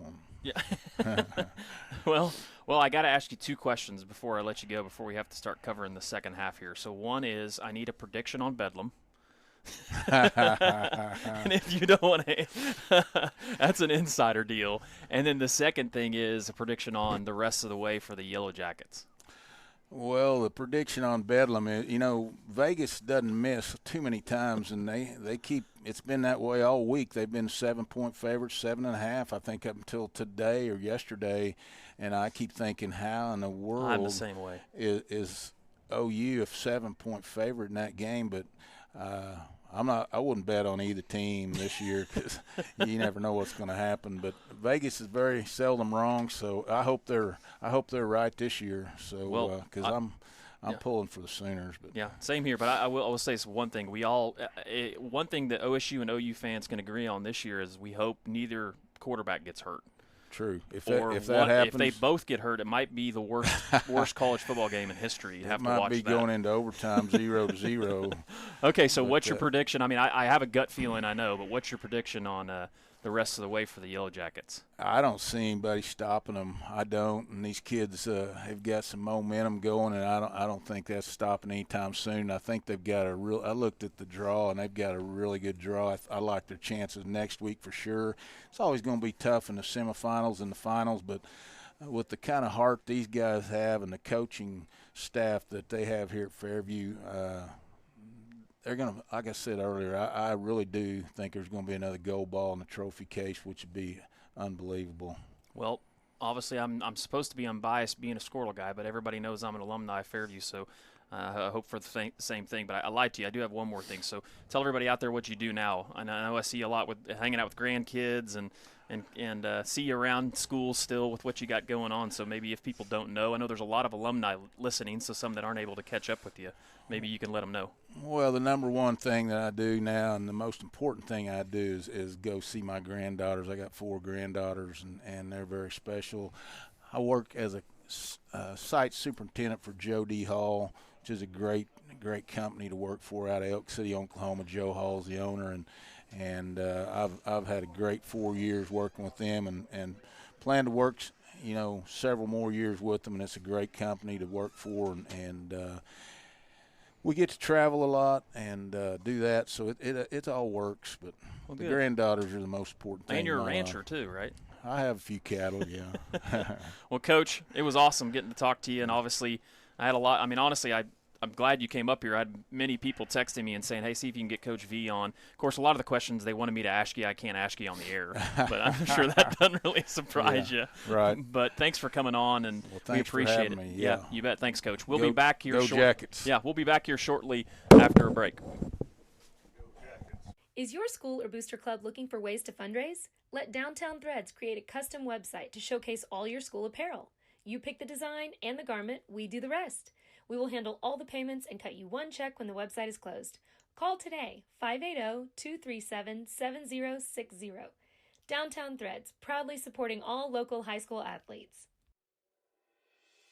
Back to school. Now your worries about the kids going over on their data plans are back. Mom and Dad, this is for you. Right now, make the switch to Pioneer's unlimited data plans. Don't let data overages and high cell phone bills be something you stress about this school year. We have a plan for everyone. Let Pioneer handle your worries by stopping at a local office today to learn how you can save. Visit gopioneer.com for details. Some restrictions may apply. With over 24 flavors of iced tea, HTO is your new destination for the best premium water and iced tea in all of Oklahoma. Offering around 500 drink combinations and half-price tea during happy hour, this is your ultimate tea playground. With a location open in Ardmore and numerous locations coming soon, including the Village in South Oklahoma City, be sure to stop by HTO and experience the best tea you've ever sipped on.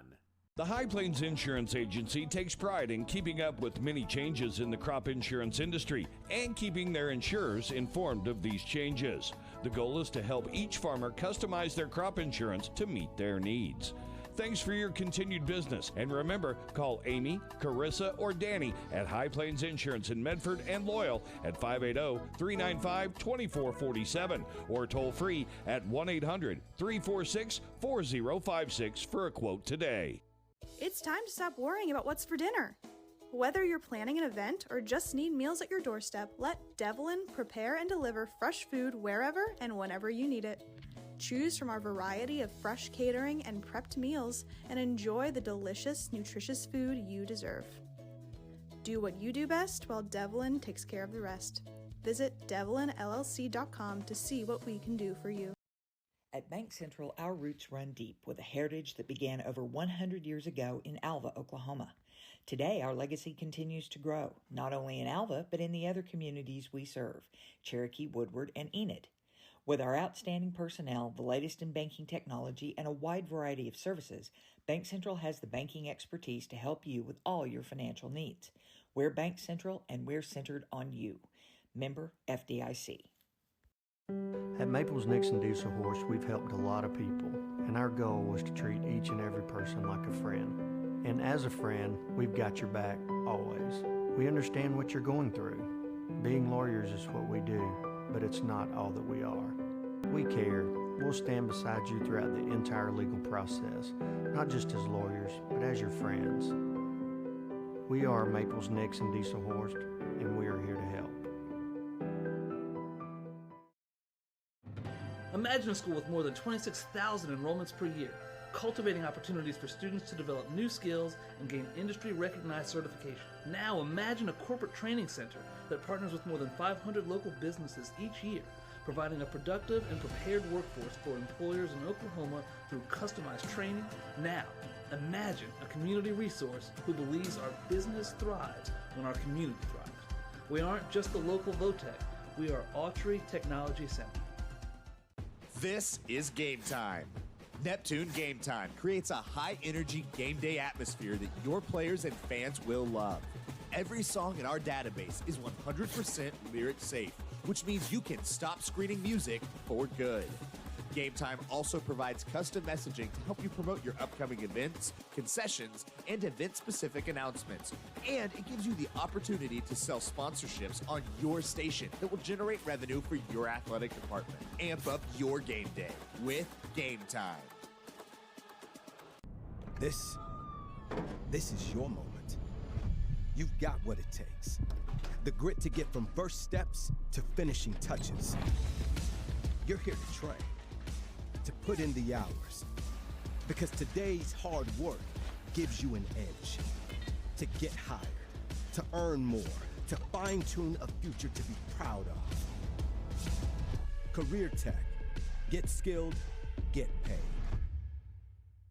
Dr. Devin Nightingale is your chiropractic choice in North Edmond with easy access from Cashion, Guthrie, Luther, and all the Oklahoma City surrounding areas. As a former college athlete, Dr. Nightingale understands the importance of a fully functioning body to gain that competitive edge. Also certified in prenatal and pediatric treatments, Dr. Nightingale sees all types of patients, ranging from 2 weeks old to 97 years old. We offer conservative treatments to get you back in the game, whether you're a weekend warrior or a professional athlete. So give us a call at 405-471-5565 for a free consultation today. Dr. Matt Dieselhorst at Dieselhorst Sports and Orthopedics can help you get game day ready. Dr. Dieselhorst works with athletes of all ages, taking a coordinated approach to accelerate return to play and maximize athletic performance. His work with pros in sports training, injury prevention, bracing, functional rehabilitation, and imaging works seamlessly with his medical and surgical expertise. Get started by going to Dieselhorst Sports and Orthopedics. Let Dr. Matt Dieselhorst get you back on the field, backing all Oklahoma athletes on the field and off. Ready to get back in the game? Great news. The movement experts at Physical Therapy Central can help you find relief and results and keep you off the sidelines. With over 30 convenient locations across Oklahoma City and beyond, contact PT Central today at ptcentral.org to see a physical therapist. Scott Streller and team have been proudly serving the Edmond community for over 30 years. At the Streller Agency, we take pride in offering premier service and the highest quality insurance available. Auto, home, life, and more. Our award-winning team has over 150 years combined experience to offer, and we're always working hard to make sure you never have to worry and always have peace of mind. So call or visit StrellerAgency.com today for your custom quote. The AMG team is based in Oklahoma City and delivers your organization revenue enhancement through a combination of data science, innovative marketing, and business automation. We think like owners and behave as long-term partners.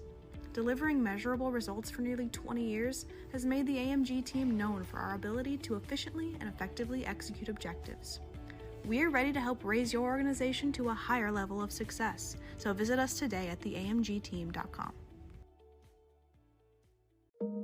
For over 50 years, Tulsa Tech has helped people find new career paths, jobs, and a successful future. We've partnered with Tulsa businesses to grow our economy and help train the workforce of our community. During these uncertain times, one thing is for sure. Tulsa Tech will be here when life returns to normal, helping people make their own path. We will get through this together.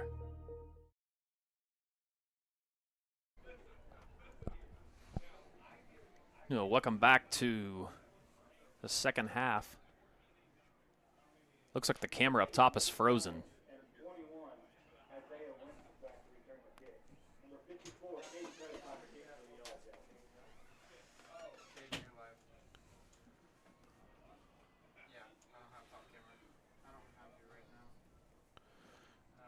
There's the watermelon kick again. Little squib kick here to start the second half. So, Coach Shack, what has to happen for CHA? I know that's the magical question. Well, I mean, Fairview's got to help you at this point. I mean, you're going to have to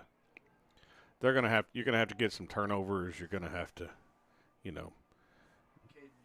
do something maybe you're not accustomed to. Maybe you fake a punt, or you kick an onside kick, but the first thing you got to do is you got to get first downs, and that's just something they've struggled with, especially in the second quarter. So we'll see kind of what their adjustments were at halftime. Looks like there's Hauk. Yeah, I mean, the problem is there's so much, their run game is so much predetermined by where number 33 is, and he does such a good job in run blocking. That's who they run behind. But Fairview's just put Hauk wherever 33 goes, so you're just kind of in order for you to have success, you just have to block the best kid on Fairview's defense. Your best guy gets my best guy, right? And Fairview's best guy is better right now. So, Shaq, I know you have had some kids that have went on to play collegiately and have kind of had to battle the whole small school moniker and all those types of things, and have had a lot of very successful athletes that have played at the next level, and some at the Division I level, some at the Division II level, and such. And I'm gonna take your analysis a lot of times over others. How kid's good enough to play at the Division II level? Well, yeah, I don't know why every Division II in the country isn't after him. Didn't you say he made a 34 on his ACT? I don't know about a 34, but it wouldn't surprise me if he wasn't around a 30, because most kids great play by number 2. A lot of the 4.0 type students here are making scores around that. I'm sure he's got a very good score. I mean, if he's above a 27, it's not going to cost them any money. So why wouldn't you take a chance on him? I mean, to me, that he's the greatest recruit possible at a Division II school, where all you're trying to do is not spend money. Then take him. And I can't imagine if you're a D2 coach in Oklahoma, if you just told your admissions office, hey, we've got this kid that we could get in that's a 30 ACT, but we don't want him. That would be a hard conversation to have. No, he could play. He's 6'3", 210. I'm guessing plays basketball, yes. Runs track, does all that stuff. Yeah. So if he just played football in 2 years, he could be 6'4", 240, and now you got something. So why not take a chance on a kid that has a frame like he does and plays as hard as he does and isn't as smart as he is? So, Coach, what's your philosophy here, having such a big league like Fairview does? Do you play the full third quarter, obviously, and still run offense, or are you trying to shorten the game? I mean, what's the theory, or you just do what you do? I think you just do what you do. Okay. I mean, it's the second round of the playoffs. I mean, you're playing a playoff team. You're playing a team that got second in their district. I mean, I think you just play football and just kind of let the second half dictate itself. Well, that might be the first time that we've seen CHA stop that run up the middle. So maybe they did see something at halftime that maybe will help them in the run game. Yeah, they're back to kind of the way they started up front. CHA is, with Stonewall back at nose guard, but looks like they're kind of heating them up a little bit, which might help. I tell you, so far the first 2 plays, what they've done better than anything is they've just tackled him. They were there a lot in the first half. They just, a lot of arm tackles and a lot of, when you're off balance and you just can't come to balance before you wrap up. That was a lot of their issues. So this is big right here, third down. If you can get Fairview off the field and get the ball back and, get a little bit of momentum. Nice throw and catch. Great route.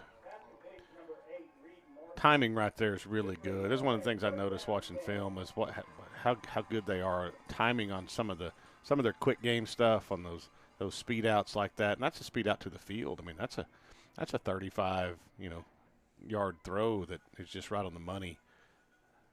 It's more about, just knowing where he's going to be, because he threw that football before he even came out of his break.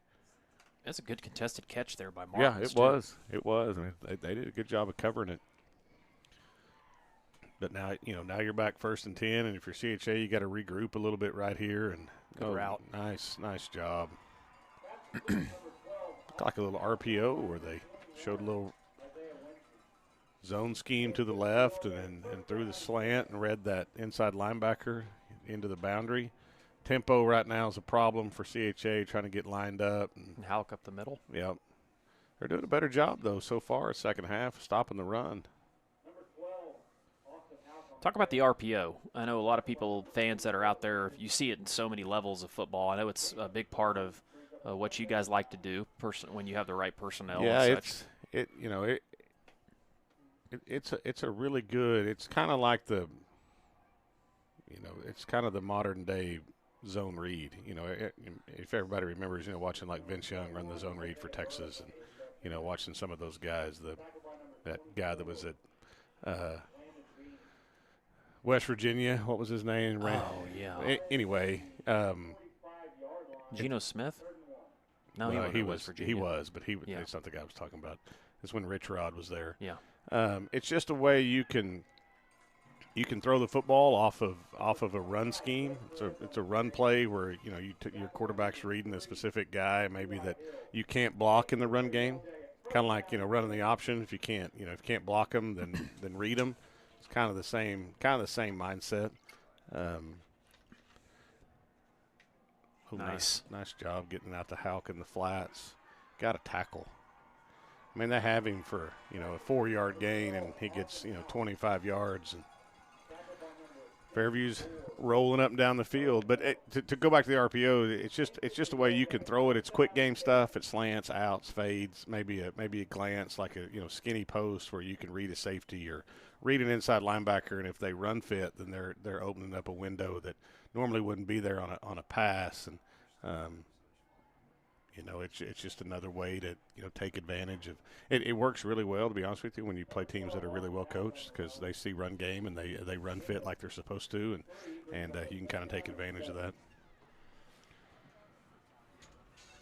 It's just with what Coach Bernard does, bringing Halk into the backfield with Perez, that is tough. Yeah, the Halk kid. I mean, he plays tight end, plays running back. They split him out wide. There's another RPO scheme. Nice read, nice throw, and just couldn't come up with the catch. But the Halk kid's so multiple and all the things they can do with him. It kind of, a lot of defenses are predicated, by like where the tight end is, and so if you're, like when you play CHA, if 33's in the game, then you think, okay, then find the tight end, find 33, they're going to have a tight end. But you can't really do that with Fairview because he might be in the backfield, he might be split out wide, he might be, We got a little help from the experts. It was Pat White and Tavon Austin. Yes. I knew they'd help. They'd come through. Yeah, I'm sure they had to Google it.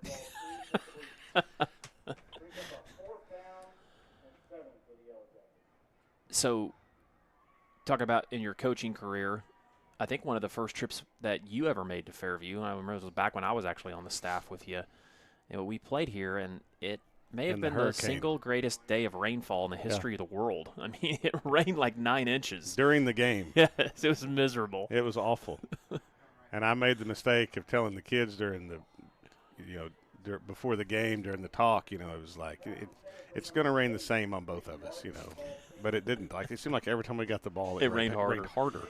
It was honestly so bad that, like, it was really a matter of who could actually get the snap between the quarterback and center and then actually hand it to a running back. No, it looked like a feedlot by the time the game was over with.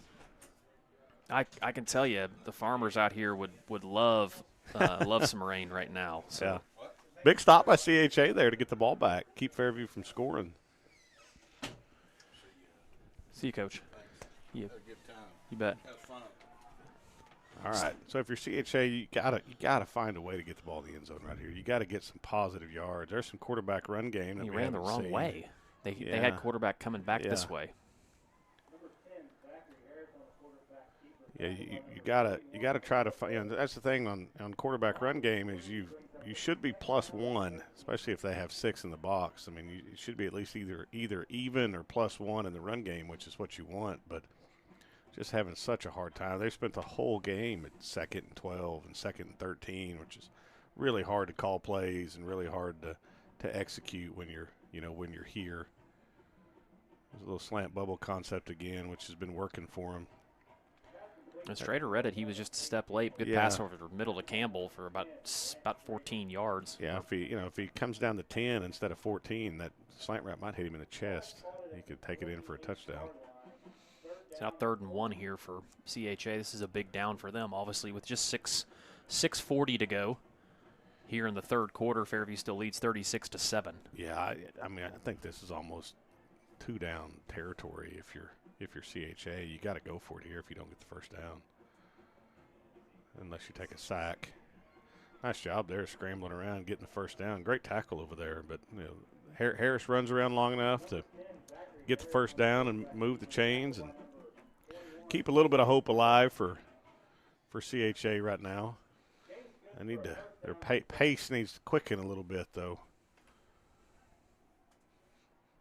It's one of the things, if you're Fairview, obviously you want the ball back, but if it's a 10 or 12 play drive for CHA, I don't know that you really care at this point. You just don't want to give up a big play like this right down the middle. It could be picked. Yeah, it should have been. And Fairview had 2 defenders there that time. It was CHA's just had a hard time kind of solving the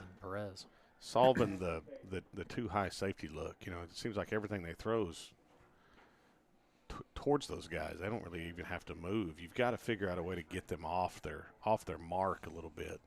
Like here, they've got a little trips formation. I don't know who's covering the tight end for. Ooh, nice run play, but it closed quick. They're Winans. Good play by Winans. Yeah, they're Fairview's so fast. They do such a good job. I mean, look, how can he be on the field for 2 plays? Now he's coming in. That's just such an advantage. Yeah, it's such an advantage in Class A when you can rotate guys in and out, be fresh, and second halves and second quarter, and it's a big deal. I don't know that people realize what a big deal it is, but it really is if you can do that. Up top, ooh, that's going to be a hold. Yeah, that probably should have been. There you go. So pass to Campbell and Burris is called for a hold. Yeah, and he's had some issues over there, and really he's got safety help. Just be physical at the start, and then just be in a trail position. If the ball's underthrown, you got a chance, and trust that your buddy's going to rotate over the top on anything vertical. It's a great plan.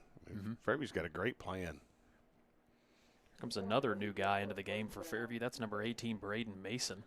Big tight end defensive lineman for Fairview. Fairview just rolls out a bunch of guys that look pretty similar to each other. Yeah, I think I counted. I think they have 14 or 15 kids that are way over 190 pounds. So, Shaq, I got to ask you, normally this is my role because I do color normally, but best uniforms of the game, the uniform matchup. I know you're a big uniform guy. I think you have 745 uniform combinations in Cashin. So Fairviews would be really good if their numbers were outlined. I agree. We need some white. It's maybe a budget thing. We need a white outline. Well, you've got the diesel horse connection, so budget shouldn't be an issue. They need to sell some more Squirtle ads so they can raise money for their athletic department. Call Jake. Didn't he all state here in 4 or 5 sports? Something like that. Yeah. I do like the traditional pants. They both teams have that same pants with the traditional piping. I like that. Ooh, look at this run here. Yeah, they need to get him the ball more. He's quick. He's so fast. I'm a big fan of the all-white, though. I do, too. I like that. And that's Giants again. The Giants had put up some big numbers tonight, even though it has not really been CHA's night offensively. He's got to be somewhere close to 70 or 80 yards receiving on the night so far. Yeah, he's so good with the ball in his hands. I mean, you got to find some ways to get him going here. Early on, Fairview was just playing him, just, hey, little cat coverage. You got that cat and you got that cat, and they figured out they didn't have anybody to cover that cat. So Campbell they've kind of gone to this. Yeah, that slant bubble's there. Campbell's been good tonight too. Yeah, we need to walk number 10 down a little bit if you're Fairview and kind of get in the way of that. Yeah, you talked about Christian Heritage trying to find some things, and it looks like they find a few things here in the passing game. Just a quick little update, Shaq. I know you were looking at it earlier, but Mustang is all over Jinx, 31-12 in the third quarter. That's unbelievable. I mean, hats off to Mustang, but another post. Yep, another little skinny post right in front of that safety. Down to the 2-yard line for CHA. You CHA has a little bit of life here. Come on, we got to go. You got to go. You got to go. So it's going to be first and goal from the 2 with 3:59 to go here in the third quarter for CHA. I'm going to check a few other scores here around the state. Scores of interest in Class A. Crescent has now taken the lead over Moreland, 19-18. Hooker takes the lead back over Wynnewood, 27-20. Stroud is all over Commerce, 32-13. Here we go. We really need to get this thing in. You got press man. Penalty. Penalty. Not good. Colcord all over Tonkawa, 28-7. Gore all over Woodland, 35-14. Shaq, this one's going to probably, it's not going to surprise you. Ringling has opened it up a little bit on Walters, 28-16. Walters is hanging in though, which kind of surprises me. Good for them. I said it on the Pick'em deal. Don't get me wrong. Ringling's really, really good, and somebody's going to have to beat them. But they're not what you normally think. West Canaan is. They. Well, and Hominy picking up right where most thought. They're up huge. I'll tell you. Oh, so we got single down here. Let's see if we get the little money right again, the little slant and back out. Yep. They're doing. Had it the other way and ran it in. Nope, he's just short. His knee went down at about the half-yard line, so it's going to be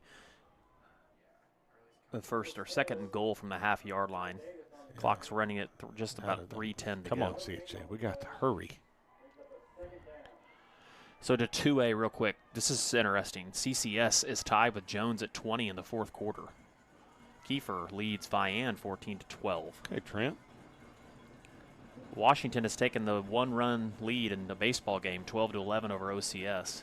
Oh, no. Got him. Nice ball. Great catch. Touchdown, Campbell. Threw that one off his back foot. Yeah, he did. Harris was about to take one in the teeth, and I think maybe just threw that one up for grabs. And surprisingly enough, the prayer from CHA was answered.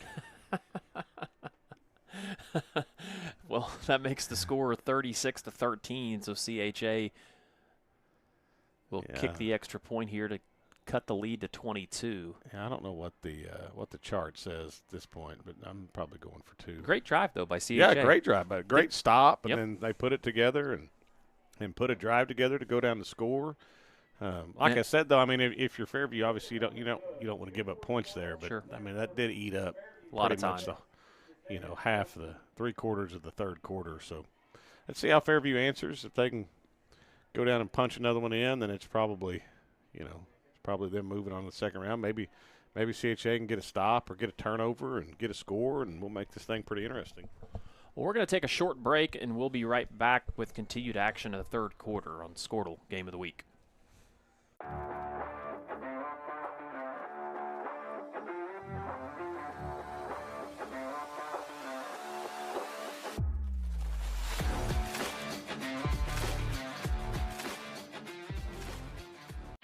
The thing with car buying nowadays is just how many options there are when it comes to where to actually get a car. Dealerships, websites, auctions, private sellers, and so on. But knowing exactly where to get your car loan makes it all much less stressful. That's where Communication Federal can help. There's a reason we're known for auto loans around here. Lots of car options and lots of places to buy, but only one choice for an auto loan. Communication Federal Credit Union.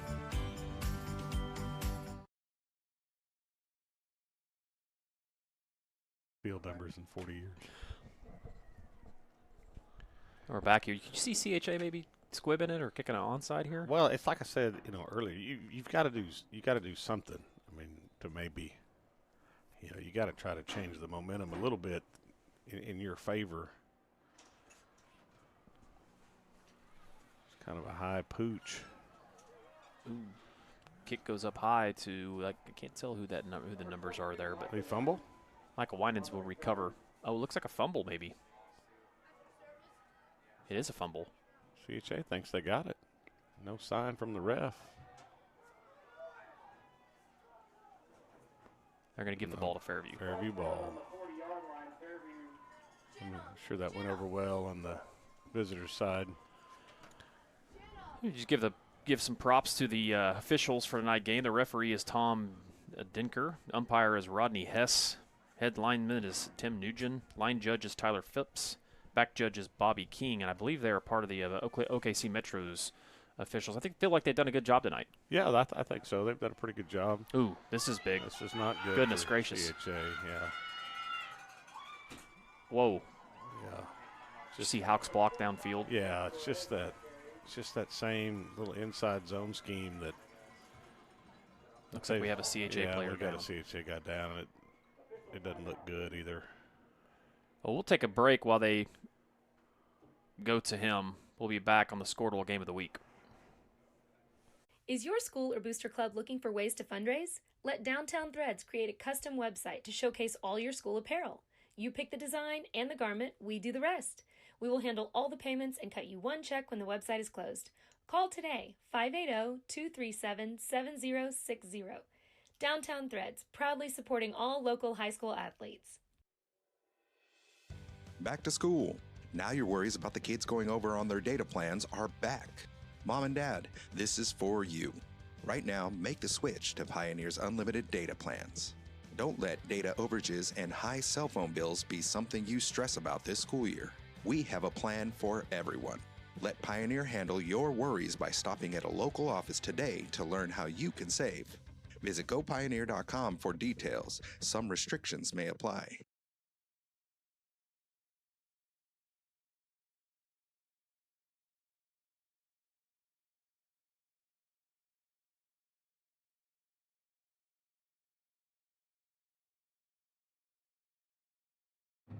Imagine a school with more than 26,000 enrollments per year, cultivating opportunities for students to develop new skills and gain industry-recognized certification. Now imagine a corporate training center that partners with more than 500 local businesses each year, providing a productive and prepared workforce for employers in Oklahoma through customized training. Now, imagine a community resource who believes our business thrives when our community thrives. We aren't just the local Votech, we are Autry Technology Center. Well, that was a good sign to see for CHA as their player was able to walk off the field after what looked to be a pretty bad injury. So it'll be 1st and 10 for the Yellow Jackets on the 31-yard line, 1st down and 10. Yeah, it wasn't a real good start for CHA after that touchdown. Maybe they can regroup a little bit right here. A little outside zone, great cutback. Just having such a hard time slowing Perez down. Oh. I will say this too. You know, we were talking about, you know, what's your philosophy, and if you watch, you know, Coach Bernard, they're so much better when they just go, when they just play fast and they get lined up and they, you know, just do their stuff. It's so much smoother. Good cut. Yeah, great cut. Just running through tackles. Well, I think that's the thing, is having to, you know, go down low on him. Yeah, you know, another thing you'll notice about Fairview, they do a pretty good job. They don't move.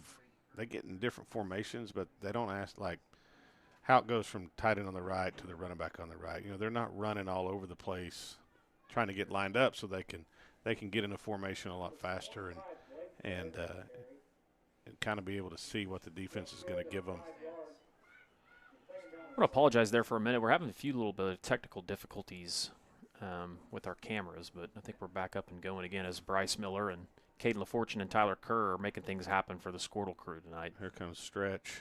Oh, goodness. That was great blocking by Fairview. Yeah. Everybody had a helmet on a helmet. That was really impressive. Yeah, they've ran that, you know, they'll do that nub side tight end, you know, trips where they're, you know, 3 to one side, tight end on the other side, and I think they're averaging about 15 yards a carry. So, Shaq, when they're a little bit of momentum, and then you just, you know, take it right back from them. Great drive. Same, I mean, kind of like a couple of those drives in the first half. I don't know that they got to a 3rd down there. Did a really good job of just playing fast and doing what you do, and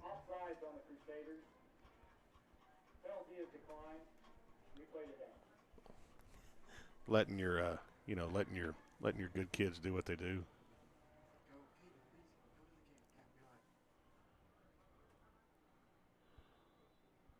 It's a cool little angle we got here by Caden LaFortune on the camera. And they jumped off sides again. CHA did. I don't know if you notice, like he'll flash his hands and then pat the ground, which is what most people do, and then they'll snap it. So if you're used to coming off the edge to try to block extra points and field goals, and you go when a guy taps the ground or when he flashes his fingers, it's pretty good little. See how he'll jerk and then.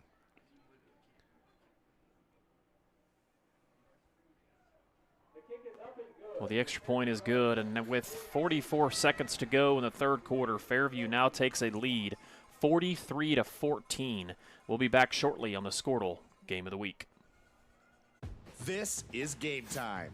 Neptune Game Time creates a high-energy game day atmosphere that your players and fans will love. Every song in our database is 100% lyric safe, which means you can stop screening music for good. Game Time also provides custom messaging to help you promote your upcoming events, concessions, and event-specific announcements. And it gives you the opportunity to sell sponsorships on your station that will generate revenue for your athletic department. Amp up your game day with Game Time.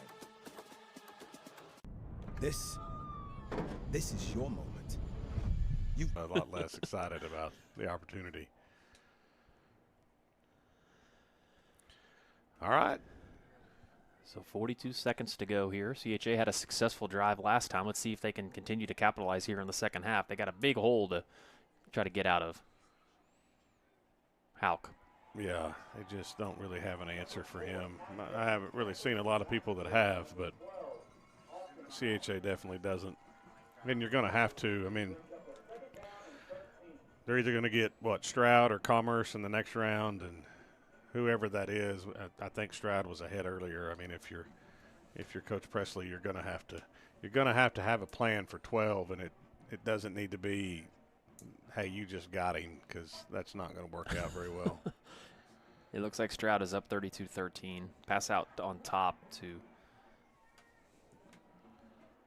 Gines. And Gines again, man, he is shifty. You talked about it early, but he ran a lot back and forth and didn't run forward very much. Yeah. So it's still going to be 3rd down and 11. Fairview did a good job of containing him that time. Yeah, they did a really good job on the screen right there, fighting through the block. And then one of the best things they do is they run to the ball so well.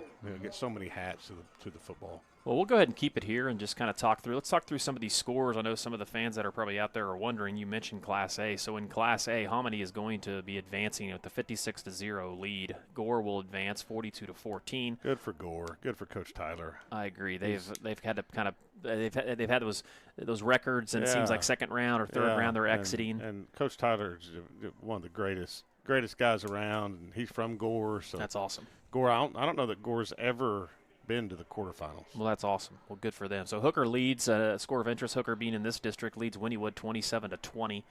And a score of surprise is most thought Tonkawa may advance. Tonkawa looks like they may go down to Colcord tonight, 28-14. And Ringling looks like they will advance. They're up 28-16 in the fourth. And the other score, very close score of an A3 and A1 battle. Crescent leads Moreland 19-18. Let's drop down to B real quick, because we know a lot of 8-man fans around in this area. Obviously, have a lot of Squirtle Network schools still out there. OBA is 45 to Eureka, 45-0. Laverne leads Covington Douglas 22-0. Regent Prep over Quinton 41-14. Wetumpka over Caddo. That's Coach Harmon down there, who is at Garber, doing a good job with the Caddo Bruins. They're down 42-38. Sealing leads Hollis 24-14. Velma all over Ringwood 52-6.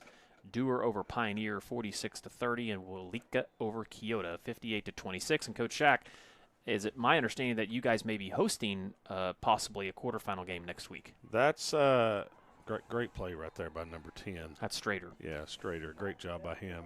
Yeah, I think so. We'll find out for sure in the morning. But if you look at who's kind of winning Cashion kind of makes a lot of sense for about 3 of those 4 quarterfinal games. So, yeah, it'll be fun. I haven't I don't think I've watched an 8-man game live since the last year that we were 8-man. So it'll be cool. Especially I really hope it's OBA and Dewar, just because I know both those coaching staffs and guys on there, and it'd be cool to have those guys over at Cashion and kind of relive some of the old 8-man days. Yeah.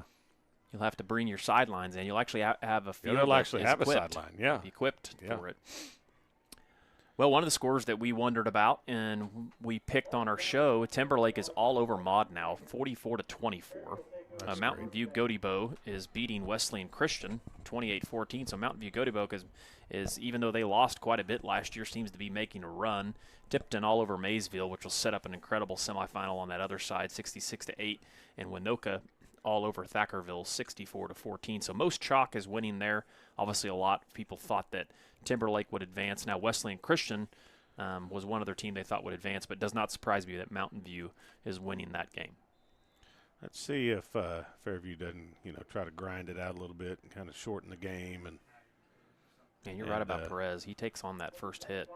I don't know that, you just don't see the first guy getting down very often. So, you gotta, if you're going to have a chance, you have to get a whole bunch of hats to the football as fast as you can, which is hard because Fairview's pretty good up front. So 6A1, Owasso leads now Norman North 34-27. Stretch again. Jinx is coming back against Mustang 31-23 in the fourth quarter. Okay, rally. All right, here we go. 3rd and short. Looks like we're going to put them both in the backfield. Probably this little split zone where Halk is going to lead up and probably wipe out the inside linebacker. At that time they handed it to Halk, and he falls forward easily for a first down. Yep. Not a bad recipe there either.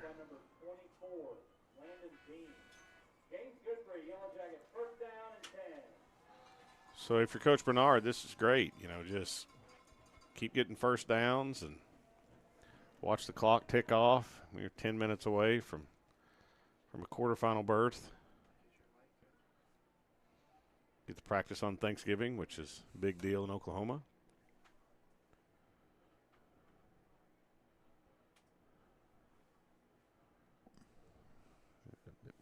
May need to hurry up. I got about 3 seconds left on the clock. A little pressure off the edge. Great job picking it up. He had got over the middle. Number 10, Strader was open over the middle, but he really wasn't looking over there. Stonewall Brown. Stonewalled him. Yep. Finally got to use that. I've been wanting to use that all night. Yes, finally. Stonewall has been getting stonewalled a lot of the night. But he's also, when he gets double teamed by that center and guard, he's in the minus about 270. Little trap. Nice run. Yep. Pulling big number 63, Riley Nelson. He had 6 foot 275 running at you. That's probably way less than ideal if you're the defensive end for CHA. I'll tell you who's been impressive to me on that line is sophomore Bowden Miller for Fairview. Yeah. The center, he has done a good job. And, it's tough having a guy lined up over you every time and having to hit a guy, Well, and he's the only one that is a normal Class A kid. He could be at Cashion. He's like, 5'11", 200 pounds. He'd be our biggest kid. There's going to be offsides on Christian Heritage. That might be about the 5th time they've been offsides tonight.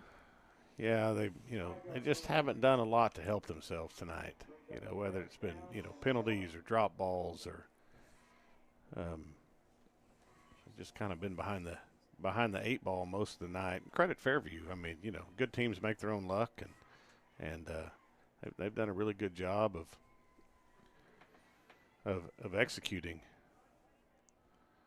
Inside zone again. Perez again. Yeah, just lather, rinse, repeat.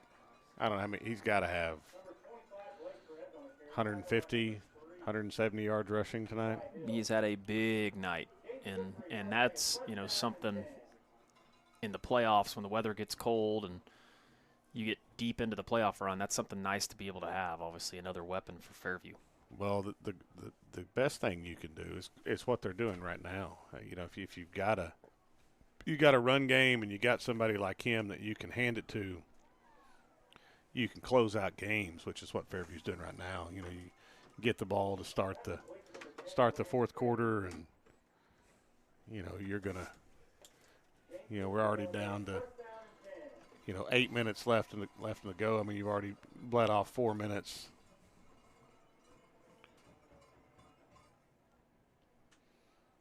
Which is what you want to do, you know.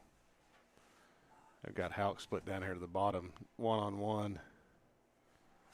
Just outside zone. Fairview, they do such a good job of just staying on blocks, just keeping a hat on a hat. But speaking of hats, why is their center's helmet orange? It's I think it's breaking off. I think they used to have orange helmets. Oh. So they painted black over them. Maybe we need to call Jake again and see if we can't get him another helmet. We got to be better. Oof. Yeah, rare mess up by Houck. I wondered if they were going to try to do a little stop and go concept there, but 3rd down and 3. So if you're Fairview here, obviously just you got 2 run plays, right? Well, I mean, I might take a shot down here. What is it, 43-14? I don't know. Probably depends on what.